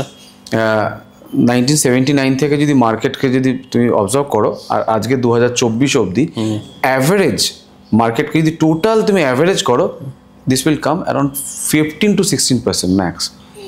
15-16% হয়েইছে। তার মানে মাঝে মধ্যে যে 40% বা 40%, 50% বা 60% যে গ্রোথটা দেখেছি, সেটা হচ্ছে সাডেনলি মার্কেট এসকালেশনের জন্য, কিন্তু অ্যাভারেজ আউট করলে কিন্তু ওই 15%। এবার সে তুমি গ্রোথে ইনভেস্ট করো, তুমি ডিরেক্ট ইনভেস্ট করো, একই দাঁড়াবে বিষয়টা। আমরা একটা জিনিস বলি যে তুমি ইনভেস্টমেন্টের এই যে ডিসিপ্লিনটাকে, এইটাকে অ্যাটলিস্ট বজায় রাখো। আর মিউচুয়াল ফান্ডে একটা জিনিস আমি বলতে বলিনি তোমাকে, যেটা ভালো দিক আর খারাপ দিক। ভালো দিকটা হচ্ছে যে ইজি অ্যাক্সেসেবল, সঙ্গে সঙ্গে মোবাইল অ্যাপ থেকে আমরা সবকিছু দেখতে পাচ্ছি, কিনতে পাচ্ছি। কিন্তু এখানে না কি হচ্ছে, আমরা সবসময় ইম্পালসিভ বায়ার। কোনো একটা জায়গায় ঘুরতে যেতে হবে, বন্ধুদের সঙ্গে বসে রয়েছি, ব্যাংক অ্যাকাউন্টে টাকা নেই, কিন্তু মিউচুয়াল ফান্ড অ্যাকাউন্টে টাকা রয়েছে, ঝপ করে রিডিমশনের একটা খালি বাটন ক্লিক করলাম, টাকাটা বেরিয়ে গেল। টিভি কিনতে হবে, ফ্রিজ কিনতে হবে, গাড়ি কিনতে হবে। এইটাতে কি হয়, আমাদের দেখা গেছে যে তুমি যে গোলটা নিয়ে ইনভেস্টমেন্টটা স্টার্ট করলে, লেটস সে তুমি স্টার্ট করছো 5,000 রুপিস দিয়ে একটা মিউচুয়াল ফান্ড, তোমার গোল হচ্ছে ডাউন দ্য লাইন 10 ইয়ার্সে গিয়ে তুমি একটা বাড়ির বা ফ্ল্যাটের ডাউন পেমেন্ট করবে। এই 10 বছরটা কিন্তু সময়টা কম নয়। 10 বছরের মাঝখানে তোমার কাছে এরকম বহু হাতছানি আসবে, যেখানে তোমার মনে হবে একটু টাকাটা তুলে নি। তো এরকম বহু ক্ষেত্রে দেখা গেছে তার গোল অব্দি সে রিচই করতে পারেনি, তার মাঝখানে বহুবার টাকা তুলে নিয়েছে। তো এই ইজি লিকুইডিটির কিন্তু এই একটা সমস্যা আছে। আচ্ছা, এবার তুমি আমাকে বলো যে বেশ কিছু কনস্পিরেসি থিওরিজ মিউচুয়াল ফান্ডের ক্ষেত্রে এখন চলছে। বলা হচ্ছে মিউচুয়াল ফান্ডস আর শ্যাম এবং ইট উইল ফেল, মানে এবং যদি মার্কেট ওয়াইজ দেখা হয়, তাহলে সত্যি সত্যি কিছু স্টক মার্কেট তো সেই অর্থে সেরকম রিটার্ন দেয়নি। যেমন চাইনিজ স্টক মার্কেট আছে, যেটা একটা দীর্ঘ সময় ধরে ওই বসেই আছে একই জায়গায়। তো ভারতবর্ষের এখন যা বর্তমান অবস্থা, এই যে বলা হচ্ছে 15% গ্রোথ, সত্যি 15%-এর বেশি গ্রোথও হচ্ছে, মানে 20%, 25% এরকম প্রচুর ফান্ড পারফর্ম করেছে। আগামী ধরো, আমি বলছি না তুমি জ্যোতিষী বা ওই ধরনের, কিন্তু তোমার কি মনে হয় মিউচুয়াল ফান্ড শ্যাম? না, কখনোই না। দেখো, মার্কেটে যে ইনভেস্টমেন্টের যে টুলসগুলো রয়েছে তার মধ্যে ওয়ান অফ দি মানে প্রুভেন্ট একটা টুলস হচ্ছে এই মুহূর্তে মিউচুয়াল ফান্ড, যেটা নিয়ে কোনো অস্বীকার করার জায়গা নেই। আচ্ছা, মিউচুয়াল ফান্ডের উপর কি সেবির নজরদারি আছে? অবশ্যই, এবং স্ট্রংলি। আগের থেকে যত দিন যাচ্ছে তত বেশি স্ট্রং হচ্ছে। মানে নট সো ইজি যে কোনো কিছু স্ক্যাম এখানে হয়ে যাবে দুমদাম, এরকম কোনো বিষয় হতেই পারে না। এবং আরেকটা বিষয় হচ্ছে যে যখন না মার্কেট ওঠে, আমাদের একটা খুব পুরোনো একটা কথা আছে যে যখন মার্কেট খুব উপর দিকে পিক করতে থাকে তখন সবার একটাই আলোচনা হয় যে মার্কেট উপরে যাচ্ছে। এবং আমাদের খুব পুরোনো একটা মানে প্রচলিত কথা যে এইবারের বাড়ির ঠাকুমা, জেঠিমা, দাদু, দিদারাও আলোচনা করতে শুরু করেছে মার্কেট উপরে যাচ্ছে, এই সময় হচ্ছে ঠিক সময় ইনভেস্ট করা। এই যখনই এই ধরনের আলোচনা করার জায়গায় চলে আসে মার্কেট, তখনই টাইম হয়ে যায় মার্কেট পড়ার। ঠিক আছে, তো এই মুহূর্তে যে কারেকশনটা রয়েছে এটা কিন্তু কোনো রকম কোনো খারাপ দিক নেই এটা। মানে এখন তো মানে লালে লাল দেখছি আর কি, যখনই খুলছি মানে প্রত্যেক দিনই ডিপ করছে অনেকটা পড়ে গেছে। মানে এই দেখো, লাল আর থাকবে তোমার, তুমি গ্রোথও যখন দেখেছো তখন সবুজ দেখেছো, তো এইটাই মার্কেট। তুমি অল টাইম গ্রিন বুলিশ হবে, বেয়ারিশ হবে, একদম। এইটা না জেনে যিনি আসবেন মার্কেটে তার জন্য মার্কেট নয়, তার জন্য মিউচুয়াল ফান্ডও নয়। Market in the sense share মার্কেটও নয়, মিউচুয়াল ফান্ডও নয়। তাহলে তো সারা পৃথিবীর ইনভেস্টমেন্ট খালি মিউচুয়াল ফান্ডেই হতে পারতো। এবং যারা আমাদের ভারতবর্ষের বা সারা পৃথিবীর যারা বড় ইনস্টিটিউশন, তারা আর ব্যবসা করতেন না, কেউ আর গাড়ি বানাতেন না, নুন বানাতেন না, কিছু বানাতেন না। তারা এন্টায়ার অ্যামাউন্টটা নিয়েছে মিউচুয়াল ফান্ডে ইনভেস্ট করে দিতেন, রাইট? তো সেটা কখনোই পসিবল না। তাই জন্য আমাদেরকেও ভেবে নিতে হবে যে আমি যখন এই মার্কেটটায় ঢুকছি ইনভেস্ট করতে, তাহলে আমাকে দুটোকেই ফেস করতে হবে। আর তোমার যেটা ঘাবড়ে গেলে চলবে না, ঘাবড়ানোর কোনো বিষয় নেই এই ক্ষেত্রে। মানে তুমি ওপর দেখেছো মানে নিচেও দেখবে। ওকে, এই যে বলা হচ্ছে যে এই চায়নার যে ধরো মার্কেট বহুদিন রিটার্ন দেয়নি, ভারতবর্ষেরও কি এরকম ঘটতে পারে বলে তোমার মনে হয়? দেখো, ভারতবর্ষ হচ্ছে এই মুহূর্তে মানে একমাত্র দেশ যাকে নিয়ে সারা পৃথিবী কথা বলছে। একদম ইকোনমিটা সুন্দরভাবে স্টেবল জায়গায় রয়েছে এবং গ্রোয়িং ইকোনমি। এর পিছনে একটা বিশেষ কারণ হচ্ছে পপুলেশন, হিউজ পপুলেশন। এত বড় পপুলেশনের জন্য রিস্ক ডিস্ট্রিবিউশনটা খুব সুন্দরভাবে হয়ে যায়। যেমনটি আমরা বলতে পারি যে আমাদের ইনভেস্টমেন্ট পোর্টফোলিও তো ডাইভার্সিফাইড হওয়া উচিত। আমার ইনভেস্টমেন্ট পোর্টফোলিও ভারতবর্ষের জন্য এটা একটা মানে আশীর্বাদ বলা যেতে পারে। এবং সবচেয়ে বড় কথা হচ্ছে এখানকার ইয়াং পপুলেশন যেটা রয়েছে সেটা খুব মানে পোটেনশিয়াল এবং খুব খাটতে পারে। এবং সেই জায়গায় দাঁড়িয়ে চায়নার বহু কোম্পানি যারা ইন্ডিয়াতে প্রোডাকশন তৈরি করলো, যেমন ধরো স্যামসাং এর প্রোডাকশন স্টার্ট করলো এখানে, কিয়া স্টার্ট করলো এখানে, অ্যাপেল স্টার্ট করলো এখানে, ভেবেছিল যে ভারতবর্ষ থেকে তৈরি করবে এবং সারা পৃথিবীতে ডিস্ট্রিবিউট করবে। কিন্তু ভারতবর্ষের নিজস্ব যা চাহিদা, ভারতবর্ষের নিজের যা প্রোডাকশন হচ্ছে সেই প্রোডাকশনটা পুরোটা ইন্ডিয়া নিজেই কনজিউম করে নিচ্ছে। আচ্ছা, তার মানে কি এখানকার ডিম্যান্ড আছে। তার মানে এই ডিম্যান্ডটা যদি আমরা প্রপারলি যেভাবে আমাদের ফাইন্যান্সিয়াল দিকগুলো যেভাবে স্ট্রিনজেন্ট করছেন গভর্নমেন্ট, সেই জায়গায় দাঁড়িয়ে যদি স্ক্যাম বড়সড় কিছু না থাকে, তাহলে মার্কেট আগামী দিনে ভালোর দিকেই যাবে। আর চায়নাতে যেটা হয়েছিল সেটা একটা পুল করা মার্কেট হয়েছিল, এবং যেখানে এফএফআই টাকা তুলে নেওয়ার পরে মার্কেটটা হঠাৎ করে পড়ে যায়, যেটার জন্য কিন্তু মার্কেটকে ওদেরকে ফেসটা করতে হয়েছে। ইন্ডিয়াতে সেই সম্ভাবনাটা নেই কখনো। রিসেন্ট পাস্টে কি রিসেশন হতে পারে তুমি দেখতে পাচ্ছ? একদমই না, একদমই না। ওকে, এরকম ধরো এরকম কিছু ঘটনা তো ঘটতেই থাকে যেগুলোতে শেয়ার মার্কেট অনেক সময় নড়ে চড়ে যায়, হিলে যায় আর কি। সেই রকম একটা ঘটনা বেশ কিছুদিন আগে ঘটেছিল, সেটা নিয়ে এখন এও হচ্ছে, ওয়েব সিরিজ হয়েছে, সেগুলোও খুব হিট হয়েছে। সেটা হচ্ছে হর্ষদ মেহতা। এবার হর্ষদ মেহতার সময় যে স্ক্যামটা ঘটেছিল সেটা ভারতবর্ষের স্টক মার্কেটকে মোটামুটি একদম বসিয়ে দিয়েছিল। আজকের যুগে কি সেটা সম্ভব? আজকের যুগে সেটা সম্ভব নয়, কারণ তখনকার যে রেগুলেশনস ছিল, তখন যেভাবে মার্কেটের উপরে অবজারভেশন ছিল তার থেকে অনেক বেশি টাইট হয়ে গেছে।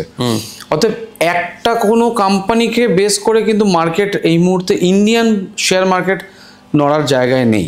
আচ্ছা, ইয়েস।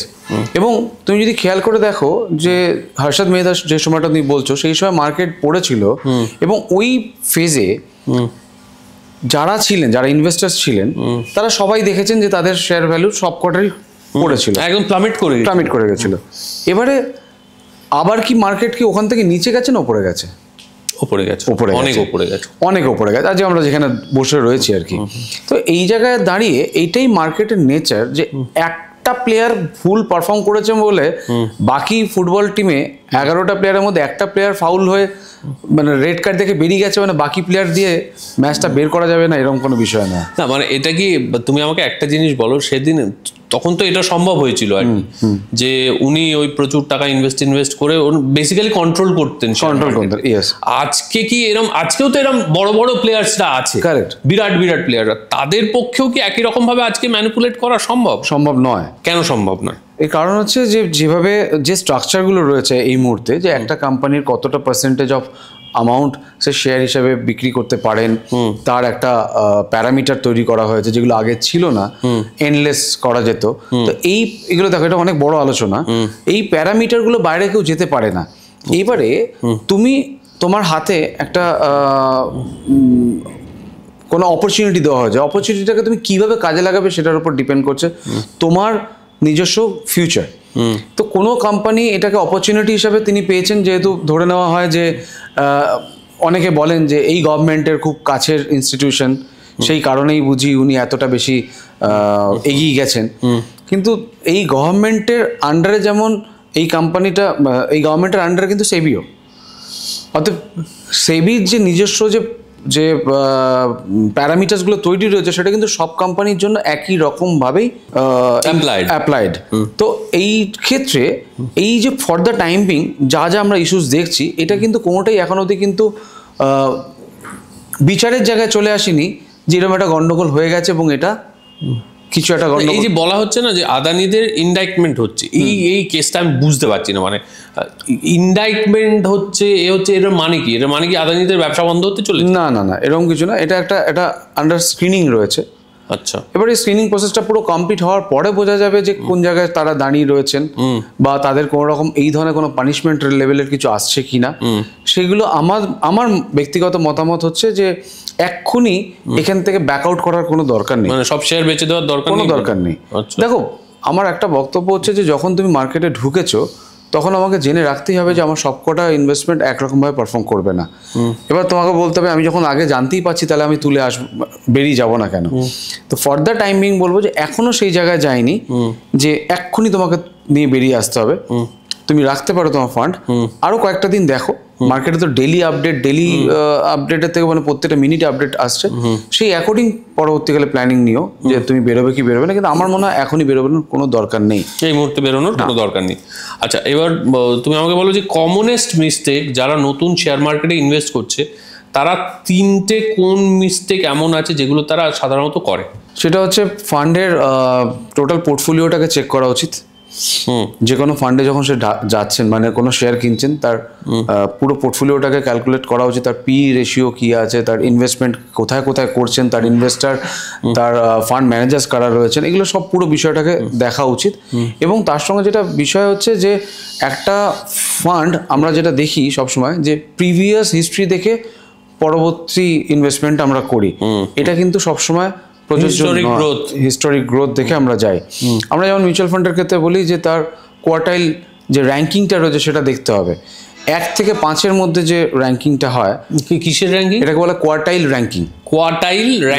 আচ্ছা, এই র্যাঙ্কিংটাতে আমরা বলি যে 1 থেকে 2 র্যাঙ্কিং এর মধ্যে যেসব কোম্পানিগুলো রয়েছে বা যে ফান্ডগুলো রয়েছে সেই ফান্ডগুলোতেই যাওয়া উচিত।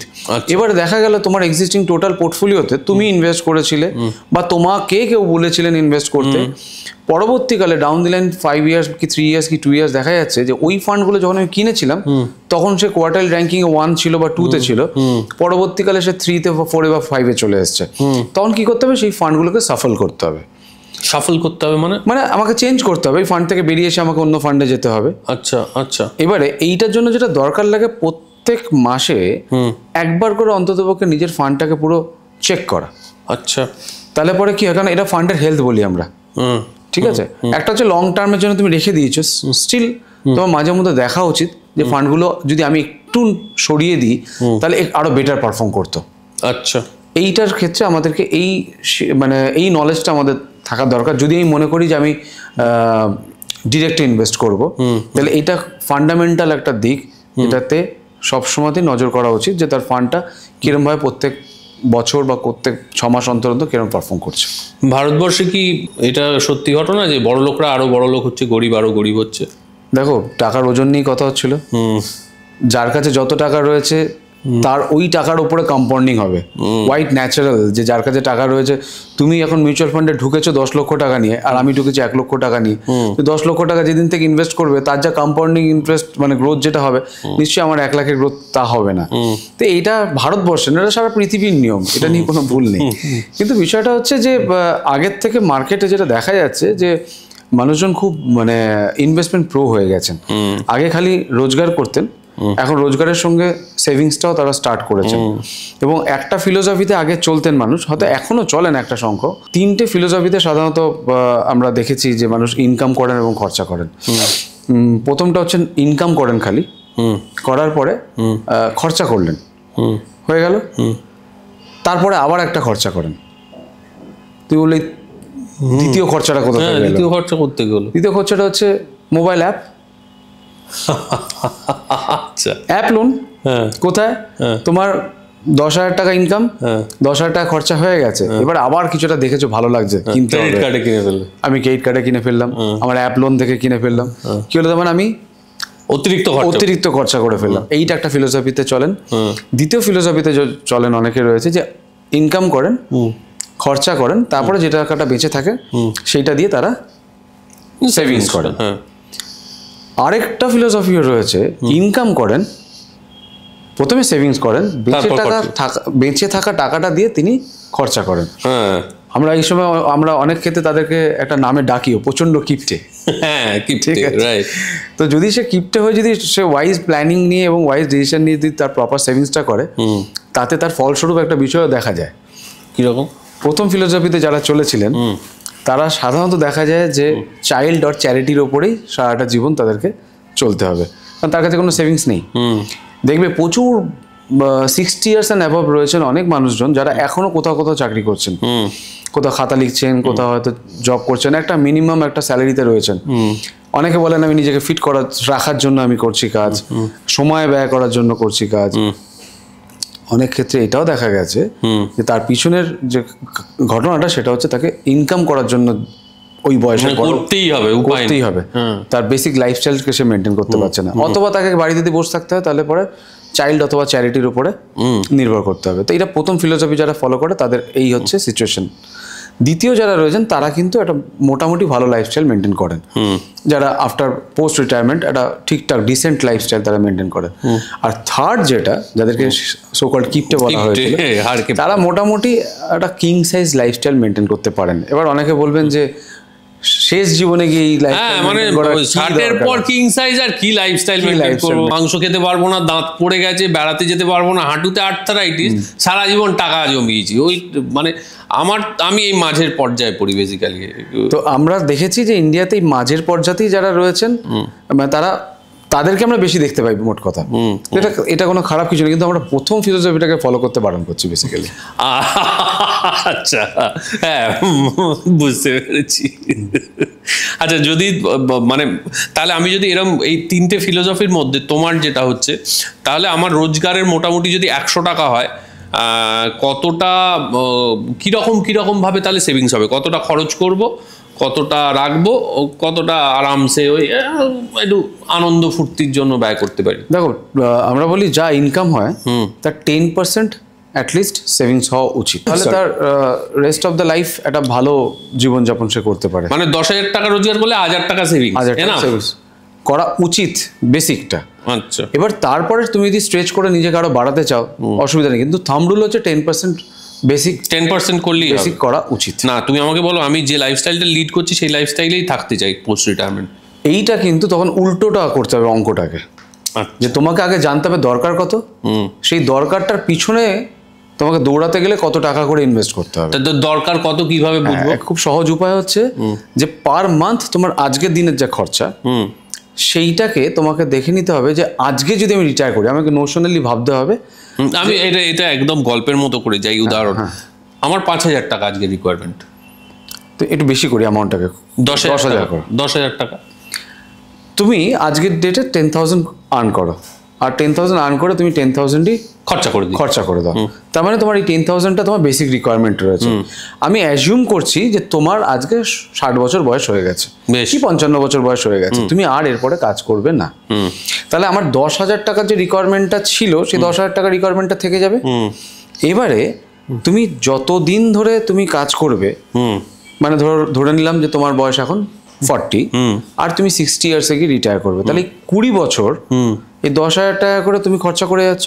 মানে 60 থেকে পরবর্তী আরো 20 বছর, ধরলাম আমি 80 বছর বয়স অব্দি যদি আমি সার্ভাইভ করি, তাহলে 20টা বছর আমাকে খাওয়া দাওয়া করতে হবে, বেসিক নিডগুলোকে আমাকে পূরণ করতে হবে।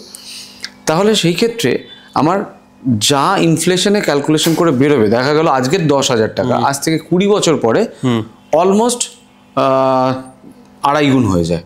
আচ্ছা, 25 হয়ে যাবে। 25 হয়ে যাবে। আমরা বলি যে 15 বছরে ডাবল হয় 6% ইনফ্লেশন ধরলে পরে।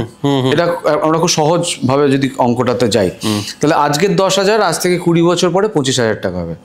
এবার এই 25,000 টাকা পার মান্থ পেতে গেলে তোমার অ্যাকাউন্টে 50 লক্ষ টাকা থাকতে হবে। আচ্ছা, কেন 50 লক্ষ টাকা? 50 লাখ যদি থাকে, আমি অ্যাজিউম করছি ওই সময়কার ব্যাংক রেট অফ ইন্টারেস্ট 6% হবে, ধরে নিলাম। 50 লাখসের 6% কত? 3 লাখ। আমি কত পাচ্ছি? 3 লাখ পাচ্ছি ইয়ারলি।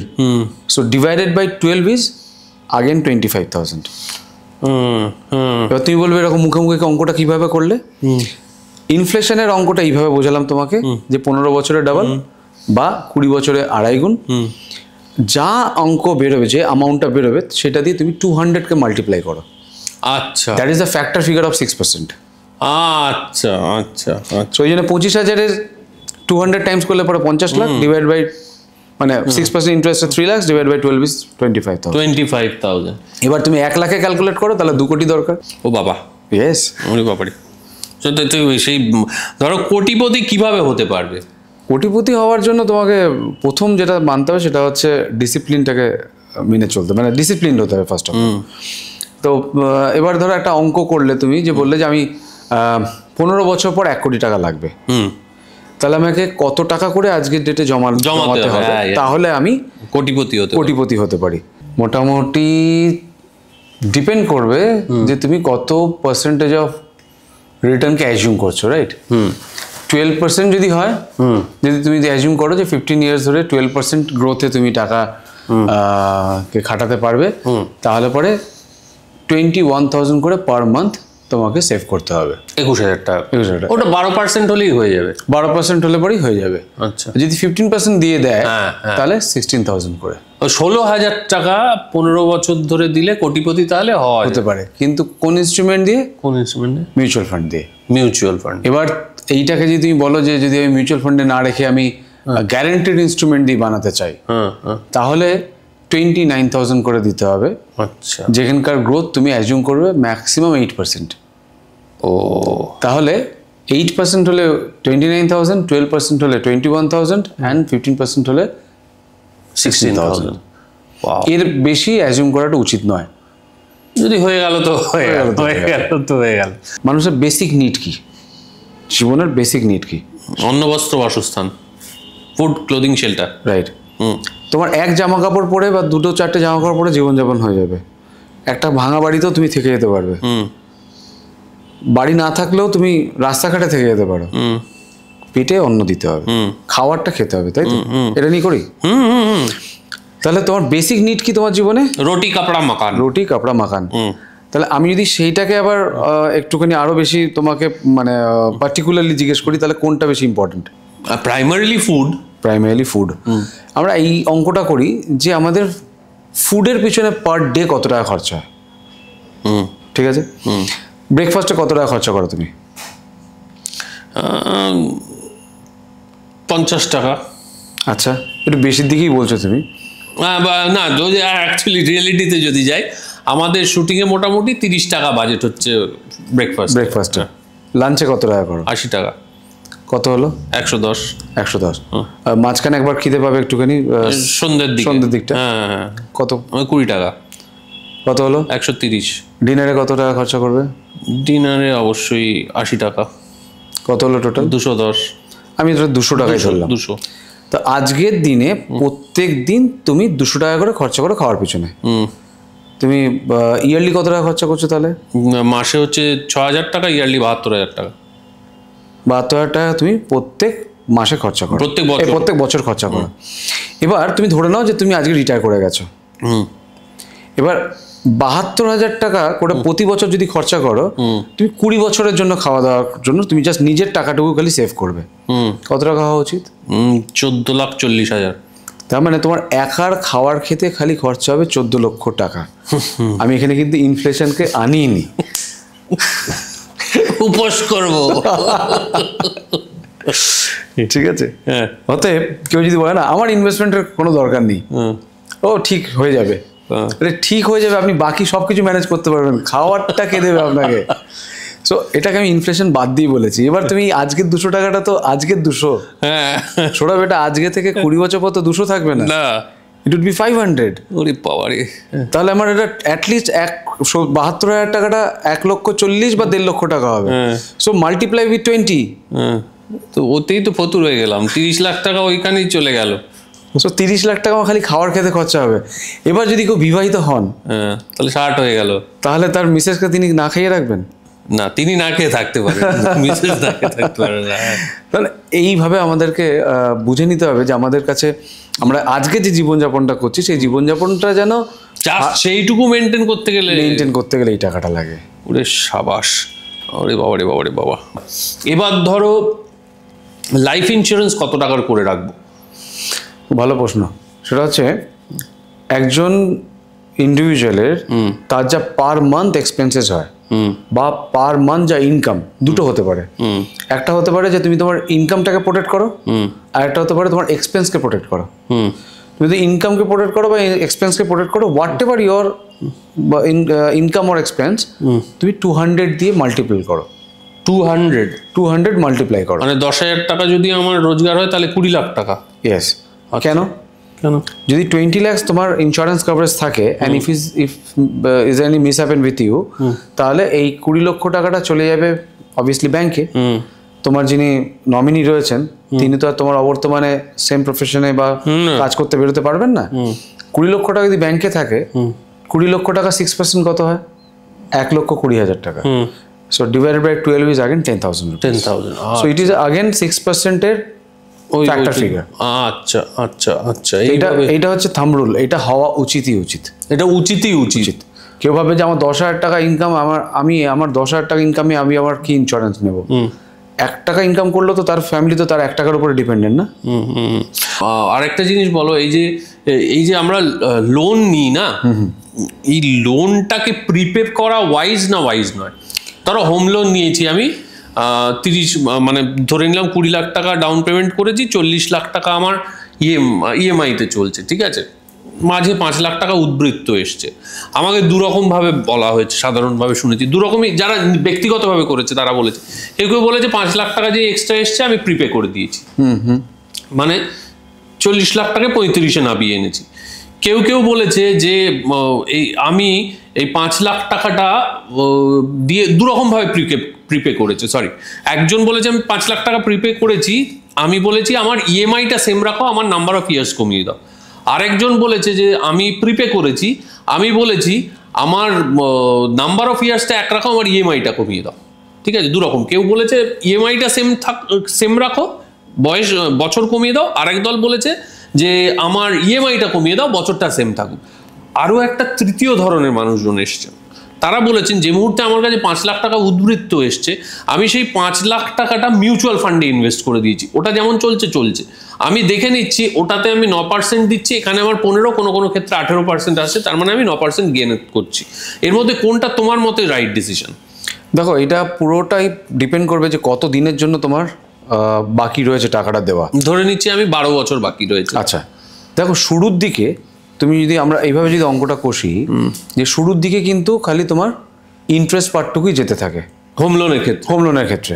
এবার আমাকে দেখতে হবে যে এই যদি আমার ক্যাপাসিটি হয়ে থাকে সাডেনলি যে একটা টাকা আমার কাছে লামসাম চলে এসছে, আমি এটাকে দিয়ে আমি লোনটাকে আরো টেনরটাকে কমিয়ে দেবো, সেটা তিনি কমাতে পারেন, অথবা সেই টাকাটাকে উনি রাখতে পারেন মিউচুয়াল ফান্ড রিলেটেড কোনো ইনস্ট্রুমেন্টে, যেখানে উনি হয়তো আরো বেশি গ্রোথ হয়ে যাবে। যদি খুব ছোট অ্যামাউন্ট হয় তাহলে আমি বলবো এটাকে রিপে না করে মিউচুয়াল ফান্ডেই আবার ইনভেস্ট করুন, কারণ সেটা তাকে গ্রোথ দিয়ে দেবে।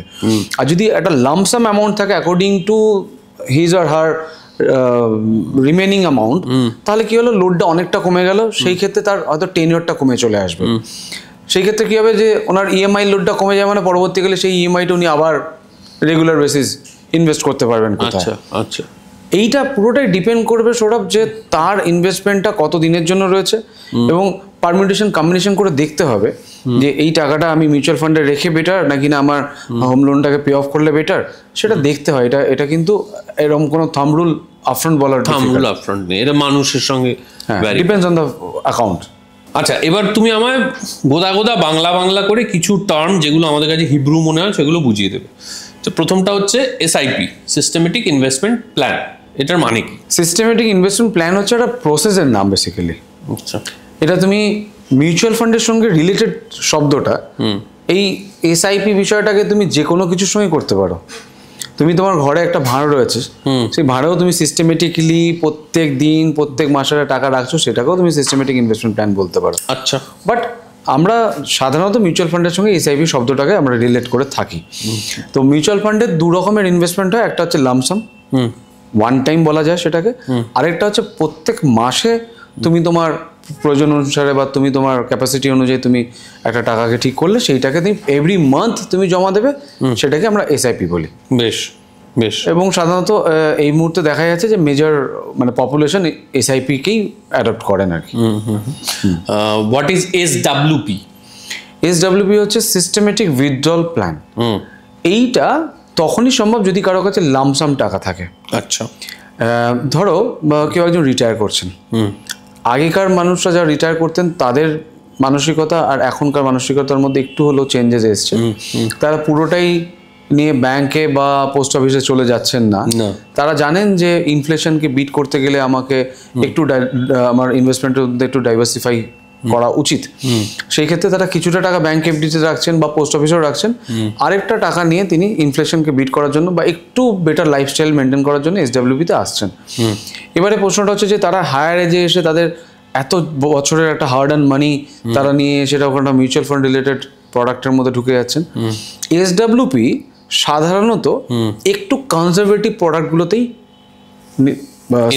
ইনভেস্ট করা হয়, এবং সেইখানে দেখা যায় যে ধরে নেওয়া গেল যে সেই ফান্ডটাতে তোমার রিটার্ন হচ্ছে অ্যাপ্রক্সিমেটলি লেটস সে 10%, এর থেকে বেশিও দিয়েছে।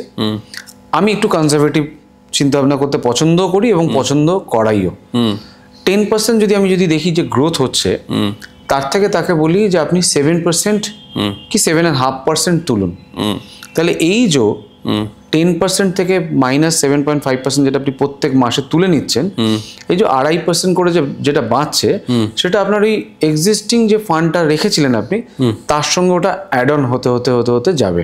আচ্ছা, ব্যাংক এফডিতে কি হচ্ছে, আমি যে 10 লাখ রাখছি লেটস সে, তার থেকে যে আমি রিটার্নটা পাচ্ছি, আমার ব্যাংক এফডির এই 10 লাখের যে বেসিক অ্যামাউন্টটা, প্রিন্সিপাল অ্যামাউন্টটা ওটা থেকেই যাচ্ছে। কিন্তু এইটার ক্ষেত্রে ওই 10 লাখটা আবার প্লাস হতে হতে হতে যাচ্ছে। এবার তোমাকে আমি যেটা বললাম, এটা ভালো দিক। নেগেটিভ দিকও হতে পারে যে মার্কেট ক্র্যাশ করেছে, তোমাকে 10 দিচ্ছেই না, রাদার তোমাকে 7.5% যেটা দিচ্ছে তার থেকেও হয়তো নিচে দিচ্ছে, হতেই পারে। কিন্তু তোমার কিন্তু 7.5% থেকে কিন্তু কম দেবে না, কারণ তোমার সঙ্গে এগ্রিমেন্টটাই হয়েছে যে যাই হোক না কেন তোমাকে 7.5 দেবে। আচ্ছা, তাহলে দেবে কোথা থেকে? প্রিন্সিপাল থেকে কেটে দেবে। ও বাবা, ইয়েস। এই যে ও বাবা কথাটা বললে, এইখানেই হচ্ছে তোমার সহ্য ক্ষমতা বা এই প্রোডাক্টটার উপরে বা এই প্রসেসটার উপরে এডুকেশন। আচ্ছা, এখানেও পাস্ট হিস্ট্রি দেখতে হবে। পাস্ট হিস্ট্রিতেও কিন্তু দেখা গেছে যে বহু সময় হয়েছে মার্কেট ক্র্যাশ করেছে, সেই সময় তার মাইনাসে গেছে, তার ক্যাপিটালটাই মাইনাসে চলে গেছে, কিন্তু তাকে ফেরত দিয়ে যাচ্ছে। আবার যখন মার্কেট আস্তে আস্তে ওটা শুরু করেছে, আবার ওখানে প্লাস হওয়া শুরু করেছে। ও আচ্ছা, ইয়েস। এবার সৌরভ আমরা এরকমও দেখেছি 10 ইয়ার্সে তিনি 8% করে টাকা তুলেছেন, আর ওই 1%, 1.5% করে অ্যাড হতে হতে 10 লক্ষ টাকা 15 বছর পরে 15 lakhs হয়ে গেছে।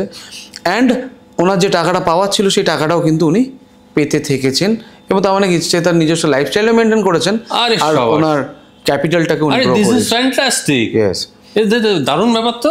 এইটা আমরা কম্পেয়ার করি কিসের সঙ্গে জানো? এটা আমরা কম্পেয়ার করি ফ্ল্যাটের সঙ্গে, রিয়েল এস্টেটের সঙ্গে। রিয়েল হচ্ছে আবার দামও বেড়েছে। ইয়েস, কিন্তু রিয়েল এস্টেটে কি হচ্ছে, একটা সার্টেন টাইমের পরে তোমার কিন্তু তার ভ্যালুয়েশনটা একটা জায়গায় স্ট্যাগনেন্ট হয়ে যাচ্ছে, কিন্তু এটা তুমি যতদিন রেখে দিচ্ছ ততদিন কিন্তু ওটার ভ্যালুয়েশন বাড়তে this is very interesting, this is very interesting. মানে এটা লামসাম দিয়ে করা যায়, লামসাম দিয়ে করা যায়। আচ্ছা, এবং আমরা এটাকে এইভাবে বলি যে তুমি তোমার জীবন শুরু করো উইথ এসআইপি দিয়ে স্টার্ট করলে একটা সার্টেন টাইমের পর তুমি যখন নোশনালি ভাবছো যে আমি রিটায়ার করবো 55-60-তে, অ্যান্ড দেখো আজকে একটা জিনিস আমরা খেয়াল করে দেখেছি, কাউকে যদি বলি না রিটায়ার করবে কবে, খুব রেগে যায়, আমি আবার রিটায়ার করবো কেন? এখন আমার 30 বছর বয়সে আমার যা ক্ষমতা, সেই জায়গায় দাঁড়িয়ে আমি নিজেকে অ্যাজিউম করছি যে আমি সারা জীবন কাজ করে যাবো, তা তো হয় না। তো একটা সার্টেন টাইমের পর আমরা এই শব্দটাকে বদলে বলি যে রিটায়ারমেন্ট বলছি না, প্যাসিভ ইনকাম তো দরকার একটা। প্যাসিভ ইনকামটার জন্য কি করতে হবে, এসআইপিটা করো, আর এখান থেকে যে ফান্ডটা অ্যাকুমুলেটেড হবে সেই ফান্ডটাকে নিয়ে তুমি এসডব্লিউপিতে চলে যাও। সো তোমার আবারও ফান্ডটার গ্রোথ হবে, আর তোমার যে টাকাটুকু দরকার সেটা প্যাসিভ ইনকাম হিসেবে তোমার কাছে জেনারেট করবে। ফ্যান্টাস্টিক। তুমি নিজে তোমার ইনকামের কত % সেভ করো? আমাদের তো যেহেতু গোল একটু বড়, তাই জন্য আমাদের বলিনি, ইন্ডিভিজুয়াল তোমার কথা। আমার ইন্ডিভিজুয়ালি গোল একটু বড়, তাই জন্য। বাই দ্য ওয়ে, তোমার গাড়িটা কিসের? গাড়িটা কিসের মানে? BMW, you own a BMW. Yes. So you are a rich man. গাড়ি দিয়ে কাউকে বিচার করা উচিত না, কে কথা? না, করা উচিত। BMW যেসে চড়তে পারে না। তুমি আমাকে বলো তুমি কিভাবে সেভিংস করো? আমার সেভিংসটা খুব ডাইভার্সিফাই করা আছে। কিরকম? আমার মেজর ইনভেস্টমেন্ট রয়েছে ডেট ফান্ডে। আচ্ছা, কারণ হচ্ছে আমরা মানে আমার পার্সোনালি ইনভেস্টমেন্টটা প্রথম দিকে আমার ছিল হচ্ছে ইন্স্যুরেন্স রিলেটেড ইনভেস্টমেন্ট। কারণ হচ্ছে একটা এমন ইনস্ট্রুমেন্ট এটা যেখানে তোমাকে প্রোটেকশনও দিচ্ছে, আবার তোমাকে একটা ফোর্সড সেভিংসের একটা ব্যবস্থা করে দিচ্ছে। কারণ হচ্ছে যে আমাদেরই বললাম আমরা খুব ইম্পালসিভ, আমরা যখন তখন টাকা ভেঙে ফেলি। এই ইনস্ট্রুমেন্টটাতে কি হয়, টাকা ভাঙা যায় না, কারণ surrender value we have to pay. So আমি নিজেকে বেঁধে রাখার জন্য ইনস্ট্রুমেন্টটাতে বেশি আমি ইনভেস্ট করেছি। আচ্ছা, যাতে আমার প্রয়োজনের সময় আমার ছেলে মেয়ের, আমার 2 মেয়ে, তাদের পড়াশোনার সময় যাতে আমার কোনো অসুবিধা না পড়তে হয়, তাই জন্য আমি গ্যারান্টিড ইনস্ট্রুমেন্টই রেখেছি টাকাটাকে। কিছু এমন জাংশন আসে জীবনে, লাইফে, আমি তো এইভাবে বলি যে লেটস সে তুমি কলকাতা থেকে ট্রেনে চেপেছো আর দিল্লি অবধি তুমি সফরটা করবে, এর মাঝখানে বহু স্টেশন আসবে, সব স্টেশনেই তোমায় নামবে বা নামতে হবে এরকম কোনো বিষয় নেই, মাঝে মধ্যে কোথাও নামবে না। তো আমি এইভাবে রিলেট করি লাইফের সঙ্গে যে তোমার জীবন শুরু হয়েছে একটা সার্টেন এজে, এবং একটা সার্টেন টাইমের পরে গিয়ে তুমি একটু রেস্ট নেবে, এর মাঝখানে তোমার কিছু কমিটমেন্ট থাকবে টুয়ার্ডস ইউর ফ্যামিলি, যেখানে তোমার একটা ফ্ল্যাট কিনতে হতে পারে, তোমার ছেলে মেয়ের পড়াশোনা লাগতে পারে, তাদের বিয়ে দিতে হতে পারে, and end of the day তুমি তোমার একটা পার্সোনাল লাইফ মেনটেন করার জন্য একটা লামসাম টাকা তোমার জন্য দরকার। এবার এই বাচ্চাদের পড়াশোনা যে টাইমটা, এটাকে কিন্তু তুমি কখনোই আগে বা পিছনে করতে পারো না, দ্যাট ইজ ফিক্স। একটি বাচ্চার বয়স যখন 18 হবে তখনই তাকে তোমাকে হায়ার এডুকেশনে পাঠাতে হবে, এবং তখনই তোমার লামসাম টাকাটা লাগবে। তুমি বলতে পারো না যে আমি 19-এ দেবো কি 20-তে দেবো, রাইট? তো সেই দরকারের সঙ্গে যদি আমি আমার ইনভেস্টমেন্টটাকে জুড়ি, তাহলে কখনোই আমি ভোলাটাইল ইনস্ট্রুমেন্টের আমি যেতে পারি না। ফর এক্সাম্পল, কোনোভাবে যদি ওই পার্টিকুলার ইয়ারে গিয়ে মার্কেট ক্র্যাশ করে, তাহলে আমি টাকাটাকে কি করে রিয়েলাইজ করবো? ঠিক। এবার সেই জায়গায় দাঁড়িয়ে আমাকে ইনভেস্টমেন্টটা করতে হবে গ্যারান্টিড প্রোডাক্টে, অ্যান্ড যেখান থেকে আমি কখনো টাকা তুলতে পারবো না, সেই জায়গা থেকে আমার মনে হয়েছে যে আমি ইন্স্যুরেন্স প্রোডাক্টটা যদি থাকি, তাহলে আমাকে প্রত্যেক বছর একটা টাকা দিতেই হবে, একটা কম্পালশন আছে, না দিলে পলিসিটা ল্যাপস হয়ে যাবে, পলিসিটা না চললে পরে আমার মেয়ের পড়াশোনা হবে না, তাহলে আমি এটাকে দিয়ে যাই, এবং মাঝখানে আমি তুলতেও পারছি না, তুললে লস আছে, সারেন্ডার ভ্যালু আছে, তাই না? আমার একটা বড় সংখ্যক অ্যামাউন্ট এদের দুজনের পড়াশোনার জন্য, ওদের দুজনের বিয়ের জন্য প্ল্যান করা রয়েছে, অ্যান্ড আমার যে লাইফস্টাইলটাকে পরবর্তীকালে আমি মেনটেন করবো, সেইটাকে আমি রেখেছি হচ্ছে মিউচুয়াল ফান্ডে। আচ্ছা, অ্যালং উইথ ইন্স্যুরেন্স প্রোডাক্ট। সেখানে কিছু পেনশন প্ল্যানও আমার নেওয়া রয়েছে। পেনশন প্ল্যানস কি ওয়াইজ না? পেনশন প্ল্যান বেসিক্যালি লস না, পেনশন প্ল্যান দেখো, গভর্নমেন্ট ইনস্টিটিউশনে যারা রয়েছেন, যারা সেই আশীর্বাদ পেয়েছেন, ওরে বাবা, গভর্নমেন্ট ইনস্টিটিউশনে আমার দাদুই ছিলেন। আমার দাদু বলতেন যে আমি যে টাকা মাইনে পেয়েছি তার প্রায় 4 গুণ 5 গুণ টাকা আমি পেনশন পাই। তো সেই আশীর্বাদ তো সবার সঙ্গে থাকবে তা তো নয়। এবার সেই জায়গাটাকে আমাদেরকে নিজেদের তৈরি করে নিতে হবে। এই পেনশন শব্দটা আমি ইউজ করলাম বিকজ আমি পেনশন প্ল্যান নিয়েছি তাই, কিন্তু পেনশন প্ল্যানই নিতে হবে এরকম ব্যাপার নেই। পেনশন ফান্ড ক্রিয়েট করার জন্য তোমাকে একটা তো ফান্ডকে তো তৈরি করতে হবে, একটা কর্পাস তো ক্রিয়েট করতে হবে। সেই জায়গায় দাঁড়িয়ে তুমি পেনশন প্ল্যান যদি নাও স্পেসিফিক্যালি, তোমাকে পেনশন পাবে এরকম একটা ফান্ড ক্রিয়েট করা উচিত। না, তুমি পেনশন প্ল্যান নিলে কেন? দেখো, এই বললাম যে প্যাসিভ ইনকাম জেনারেট করতে হবে। আমি ধরেছি আমি রিটায়ার করবো 60-তে, বেশ। তারপরে কি একদম কাজ বন্ধ করে দেবো? কাজ বন্ধ করবো না, ডেফিনেটলি আমি জানি আমাদের প্রফেশনে কাজ বন্ধ করার কোনো জায়গা নেই, কাজ করতেই থাকবো। কিন্তু আইডিয়ালি যদি 60 থেকে আমি যদি একটা রেগুলার ইনকাম জেনারেট করতে চাই, তাহলে তো আমাকে পেনশন প্ল্যানে যেতে হবে একটাই কারণে, যে পেনশন প্ল্যানটা গ্যারান্টিড হয় বেসিক্যালি। আচ্ছা, অলদো ওটা ট্যাক্সেবল হবে, এনি পেনশন ইজ ট্যাক্সেবল। পেনশনও ট্যাক্স নেবে? যে কোনো পেনশন প্ল্যান বা পেনশন প্রোডাক্টই হচ্ছে তোমার ট্যাক্সেবল, কারণ ইউ আর আর্নিং। আচ্ছা, ওকে। সো সেখানে আমাকে ট্যাক্স দিতে হবে আমি জানি, কিন্তু আমি জানি আমার রেট অফ ইন্টারেস্টটা গ্যারান্টি থাকবে till my life. That is important. এইবার যেটা জানার, আমার এটা নিয়ে ভীষণ ইন্টারেস্ট আছে। দ্যাট ইজ, তুমি বললে ওই যে টপ পিরামিডের যে একেবারে মাথায় ছিল, সেই মাথারও মাথা বোধ হয় এটা ক্রিপ্টোকারেন্সি। ক্রিপ্টোকারেন্সি ব্যাপারটা কি? আমরা শুনছি বিটকয়েন, আমি জানি এক ধরনের ক্রিপ্টোকারেন্সি। ক্রিপ্টোকারেন্সি ব্যাপারটা কি একটু আগে বলো। দেখো, প্রথম কথা হচ্ছে ক্রিপ্টোকারেন্সি এই শব্দটা বা কয়েন যে শব্দটা, এটাতে অনেকেই এখনো ভাবেন এটা বোধহয় একটা ফিজিক্যাল কোনো একটা ইনভেস্টমেন্ট, বাট এটা ফিজিক্যাল নয়, এটা অ্যাবসলিউটলি পেপার ইনভেস্টমেন্ট, একটা ভার্চুয়াল ইনভেস্টমেন্ট। নামটা এইভাবে করে নামকরণ করা হয়েছে। প্রথম কথা হচ্ছে এটার কোনো স্ট্রাকচার তৈরি হয়নি এখনো প্রপারলি ইন্ডিয়াতে, এবং এর কোনো রকম হিস্টোরিক্যাল কোনো রকম, মানে যদি তুমি দেখো যে কি দিয়েছে সেটা দেখলে পরে অনেকে হয়তো ভাববেন যে কেন আমি ওই সময় ইনভেস্ট করি। যে যারা আগে বিটকয়েন ইনভেস্ট করেছিলেন তারা এখন প্রচুর টাকার মালিক হয়ে গেছে। মানে ধারণার বাইরে। এখন পোর্শনেও যার জন্য বোধহয় ইনভেস্ট করা যায়। একটা বিটকয়েনের 1000 ভাগের 1 ভাগ আমি ইনভেস্ট করতে পারি। কিন্তু বিষয়টা হচ্ছে না, আমাদের থেকে জানতে চান অনেকেই, কিন্তু আমরা খুব একটা মোটিভেট করি না একটাই কারণে, এই যে ইনভেস্টমেন্টের যে তোমাকে বলছিলাম প্রথম মানে আমাদের শেষের যে ছোট্ট অংশটা, ওটা স্পেকুলেশনের জায়গা। সেইখানে দাঁড়িয়ে তোমার কাছে এমন একটা টাকা উদ্বৃত্ত রয়েছে যে টাকাটা চলে গেলে পরে তুমি কিচ্ছু মনে করবে না। মানে আমরা একটা কথা বলি যে যত টাকারই ওনার হোক না কেন, যত কোটি টাকারই ওনার হোক না কেন, পকেট থেকে 10টা টাকা পড়লে পরে সে নিচু হয়ে 10টা টাকা তোলে। এটা এমন একটা টাকা হতে পারে তোমার নিচু হয়ে তুলবে না। সেরকম যদি তোমার কাছে একটা উদ্বৃত্ত টাকা থাকে, তবেই সেই টাকাটা নিয়ে তুমি বিটকয়েনে বা ক্রিপ্টোকারেন্সির কোথাও তুমি ইনভেস্ট করতে পারো। এবং তুমি যদি দেখো ইনভেস্টমেন্ট গ্রোথ, যে আমি ইনভেস্টমেন্টটা করে গ্রোথটা কি পাচ্ছি আমি, লেটস সে গ্রোথ আছে ধরে নিলাম একটা X%, আমার ইন্ডিয়াতে এই মুহূর্তে 30% আমি ট্যাক্স ল্যাবে রয়েছে। এই ইনভেস্টমেন্টটা ট্যাক্স ল্যাবে রয়েছে 30%, রাইট? আপফ্রন্ট তোমাকে পে করতে হবে। তাহলে তুমি যদি 10% গ্রোথ হয় আর 30% তোমার যদি ট্যাক্স পে করতে হয়, তোমার আলটিমেটলি তোমার গ্রোথ হলো কত? -20%। না, 10% গ্রোথ হলো আর 30% অন 10%। তো আচ্ছা, হ্যাঁ, তার মানে 3%। মানে তার মানে আমার আলটিমেটলি আমার মানে এফেক্টিভ গ্রোথ হচ্ছে 7%। তা আমার কি 7%-এর জন্য কি এত রিস্ক নেওয়ার দরকার আছে? না, একদমই নেই। আচ্ছা, আমি টেস্ট করতে চাই। জানো তো, আমরা দেখেছি যে বহু মানুষ রয়েছেন যাদের একটু গ্যাম্বলিং এর একটা প্র্যাকটিস রয়েছে, যারা পছন্দ করেন। তো তাদের জন্য কিন্তু এটা একদম মানে কি বলবো, এই মুহূর্তের একদম হট কেক। ঠিক আছে, যে একটা গ্যাম্বলিং তো আর ইন্ডিয়াতে নয়, মানে রেগুলারাইজড নয়, এবং সেই ক্ষেত্রে এখন কিছু গ্যাম্বলিং আছে হয়তো। এবার সেই ক্ষেত্রে ক্রিপ্টোকারেন্সিতে অনেকেই সেই ক্ষেত্রে ইনভেস্ট করেন। কিন্তু এই জেনারেশন, এই ইয়াং জেনারেশন প্রচুর রয়েছেন যারা ক্রিপ্টোকারেন্সিতে মোটিভেটেড হচ্ছেন এবং ক্রিপ্টোকারেন্সি নিয়ে পড়াশোনাও করছেন।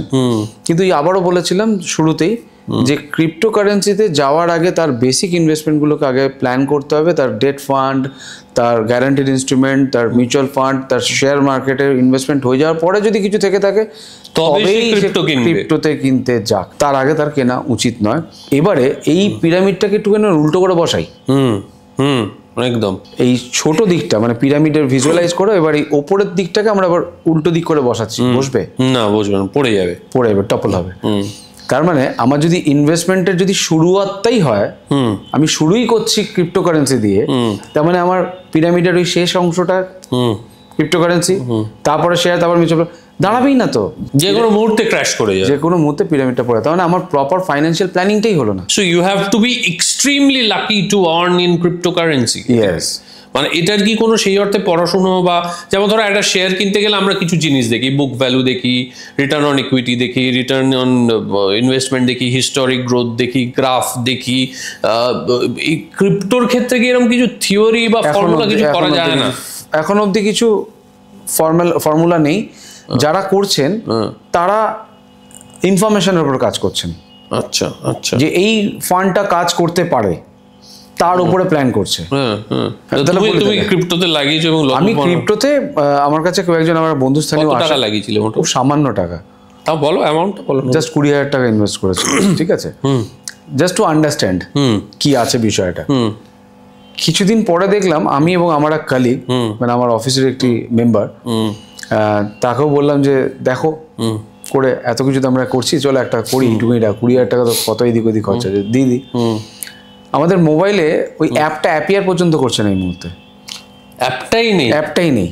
তো এবং এই যে অ্যাপটা নেই, এটার এগেইনস্টে কোনো স্টেপ বা কিছু ক্রিপ্টো কি সেবির আন্ডারে পড়ছে? না, কখনোই না, কোনো রেগুলেশনের আন্ডারেই আসছে। ও মাই গড, তাহলে মানে যে ভদ্রলোক আমাকে মোটিভেট করেছিল তাকে আমি ফোন করলাম, বলো দাদা দেখছি বিষয়টা, দেখছি এখনো দেখে যাচ্ছে না। কিন্তু তাহলে ক্রিপ্টো কি করে অপারেট করছে, কি করে?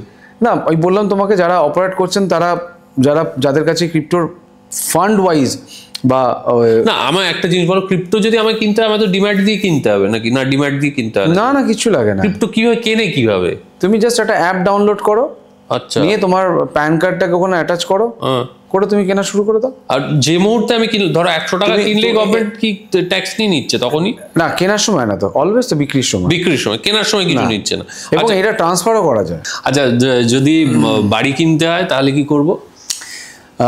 দেখো, বাড়ি কিনতে গেলে গোটা টাকা দিয়ে তো বাড়ি সাধারণত কেনেন না। না, বাড়ির যা দাম হয় তার 20% ডাউন পেমেন্ট হিসাবেই সাধারণত আমরা ক্যালকুলেট করতে বলি। এবারে আজকে তুমি একটা বাড়ি কিনবে বলে স্বপ্ন দেখছো, তো সেই বাড়িটার দাম কত বছর পরে তুমি ওইরকম ভাবে যাবো না। আমি জানতে চাইবো এইভাবে যে আমি রোজগার করি 30,000 টাকা, ঠিক আছে, আমি কতটা বড় মানে কত দামের বাড়ির স্বপ্ন দেখতে পারি? ওকে ফাইন, দেখো লেটস সে তোমার ইনকাম 30,000, ব্যাংকিং এর যে নিয়মটা তাতে হয় হচ্ছে যে 50% তুমি তোমার পার্সোনাল লাইফে খরচা করবে, আর 50% তুমি ইএমআই দেওয়ার ক্যাপাসিটি রাখতে পারো। তার মানে 15,000 টাকা।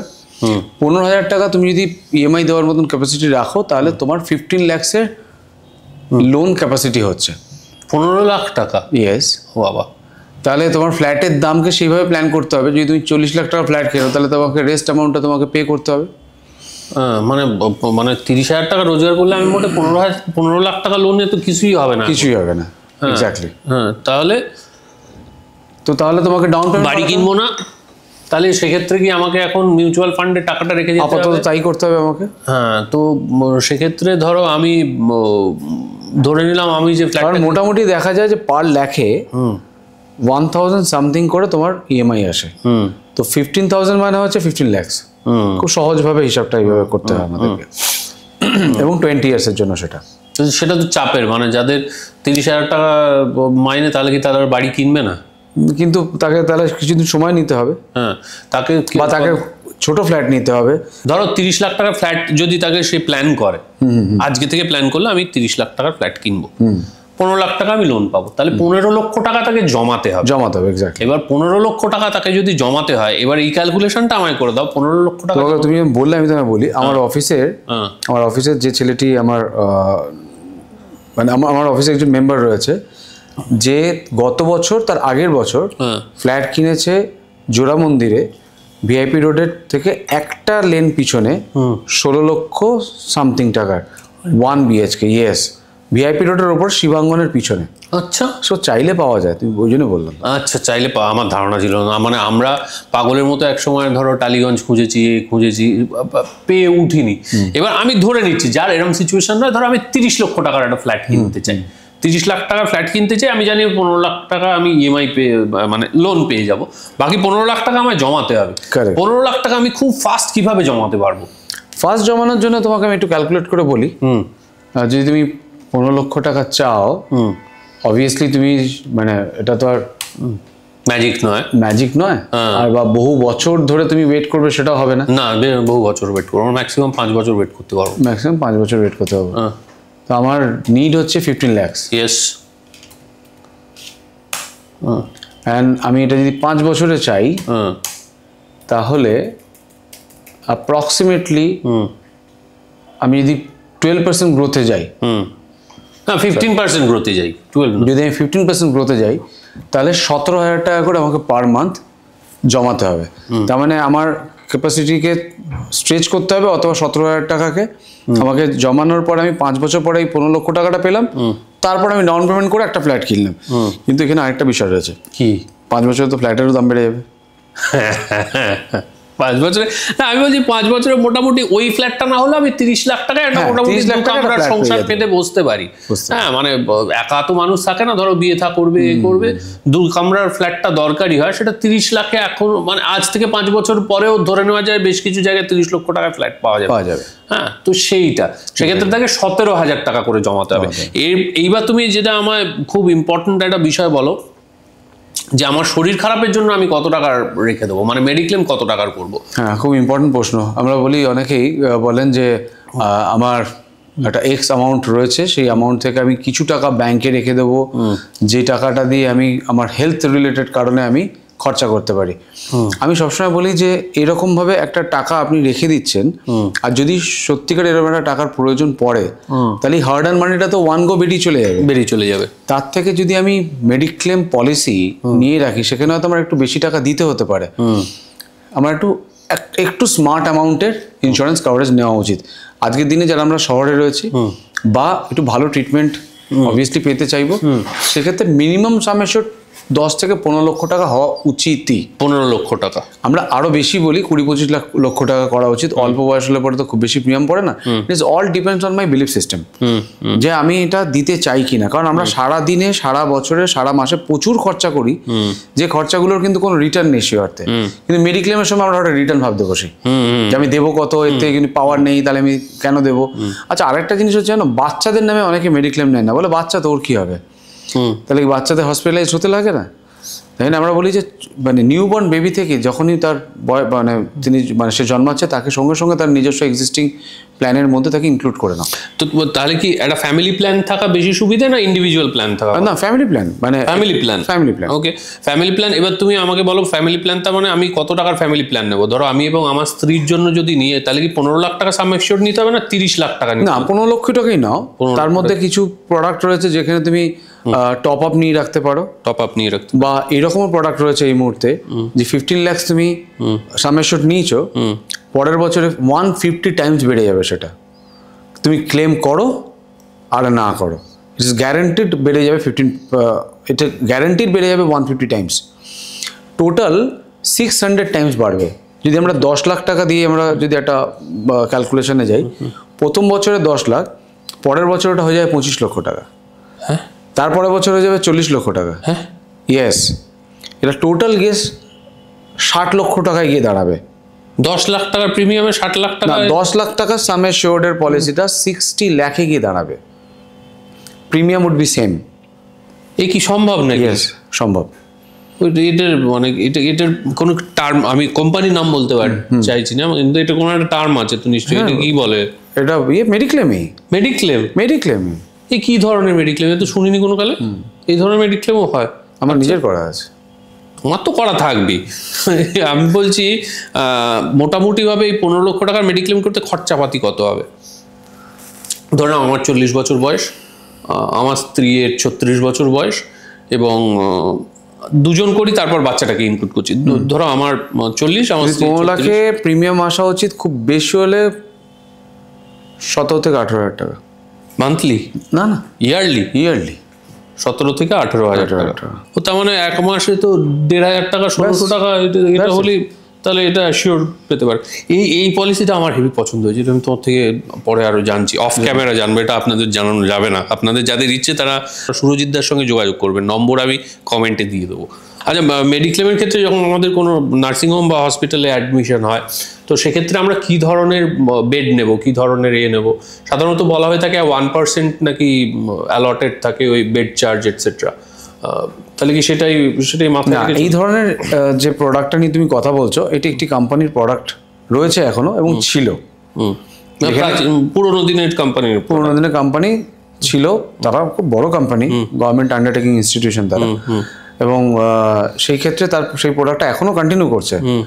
সেখানে ছিল যে সামেশ্বর যা হবে তার 1% বেড রেন্ট পাওয়া যায়, 2% আইসিইউ বা আইটিইউ যদি থাকে as per the doctor advice, তাহলে পরে 2% অফ দি সামেশ্বর তিনি পেতে পারেন। ডক্টর ফিজের 25% অফ দি সামেশ্বর, এগুলো ছিল এক সময়, সেটা এখনো সেই প্রোডাক্টটা রয়েছে। কিন্তু এখন যদি মানুষ একটু ওখান থেকে বেরিয়ে এসে অন্য কোনো প্রোডাক্টে যায় যেখানে এই ধরনের কোনো ক্যাপিং নেই, সেই প্রোডাক্টটা চলে এসছে মার্কেটে। ক্যাপিং মানে কি? ক্যাপিং মানে হচ্ছে যে তোমার ধরো তুমি একটা এক্স সামেশ্বর নিয়েছো, লেটস সে তুমি 10 লাখের সামেশ্বর নিয়েছো, এবার সেখানে তোমাকে লিখে দেওয়া হলো পলিসির মধ্যে যে তুমি ডাবল শেয়ারিং ছাড়া তুমি থাকতে পারবে না। আবার সেটাই যখন 15 লাখ হয়ে গেল, সেখানে বলে দিল যে তুমি সিঙ্গেল শেয়ারিং রুমে থাকতে পারো। এইটাকে আমরা ক্যাপিং বলি। আচ্ছা, এবার এবং এখানে এরকমও রয়েছে যে আরো হায়ার সামেশ্বরে যদি তুমি যাও, তুমি ভারতবর্ষের যে কোনো নামি দামি সবচেয়ে এক্সপেন্সিভ যে ইনস্টিটিউশন রয়েছে তার যদি তুমি বলো হাইয়েস্ট রুমটা আমি অ্যাভেল করবো, সেই রুমটা তুমি অ্যাভেল করতে পারো, যদি তোমার সেই পলিসি সেই সামেশ্বরটা তোমাকে সাপোর্ট করে। সেখানে কোনো ক্যাপিংই থাকে না। আজকের দিনে সৌরভ 50 লাখ 1 কোটি টাকার ইন্স্যুরেন্স কাভারেজ, মেডিক্লেম কাভারেজ প্রচুর মানুষ নিয়ে রাখছেন শহরে। সে তো বটেই। আমার নিজের মেডিক্লেম রয়েছে 50 লাখের। তোমার নিজের 50 লক্ষ টাকার মেডিক্লেম রয়েছে। তুমি প্রিমিয়াম কত টাকা দাও?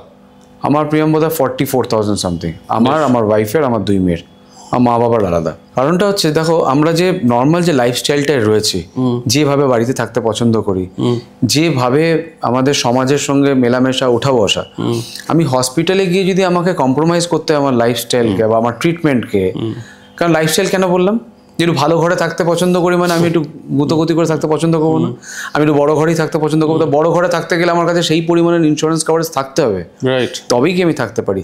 And obviously treatment is very very important, right? সেটাও যাতে আমার কোনো রকমভাবে কোনো অসুবিধা না হয়, তো সেইটা একটা খুব ইম্পর্টেন্ট জায়গা। সেই জায়গা থেকে আমার মনে হয়েছে যে যারা নর্মালি সোকল্ড বাইরে থেকে দেখতে সুন্দর মনে হয় তাদের জীবনযাপনটা, তাদের এই না দেখার যে জায়গাটা, সেটা হচ্ছে হেলথ ইন্স্যুরেন্সটাকে একটু শক্তপোক্ত করে রাখা উচিত। ওকে, থ্যাংক ইউ সো মাচ।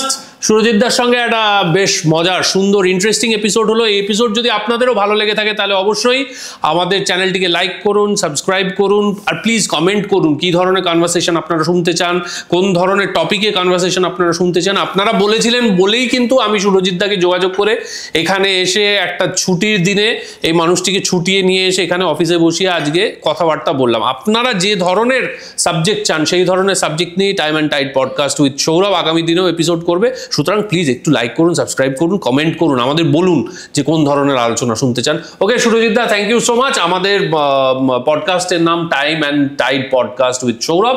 যদি তুমি একটু দর্শকদের বলে দাও to like and subscribe. Obviously, কারণ যেভাবে সৌরভ কাজ করছে, এত ইনফরমেটিভ সব জিনিস নিয়ে কাজ করছে, আমি বলবো লাইক অ্যান্ড সাবস্ক্রাইব যদি না করেন তাহলে পরবর্তীকালে সৌরভকে পাবে কি করে। Thank you. Okay, thank you so much. আপনাদের সঙ্গে দেখা হচ্ছে আগামী পর্বে। Thank you.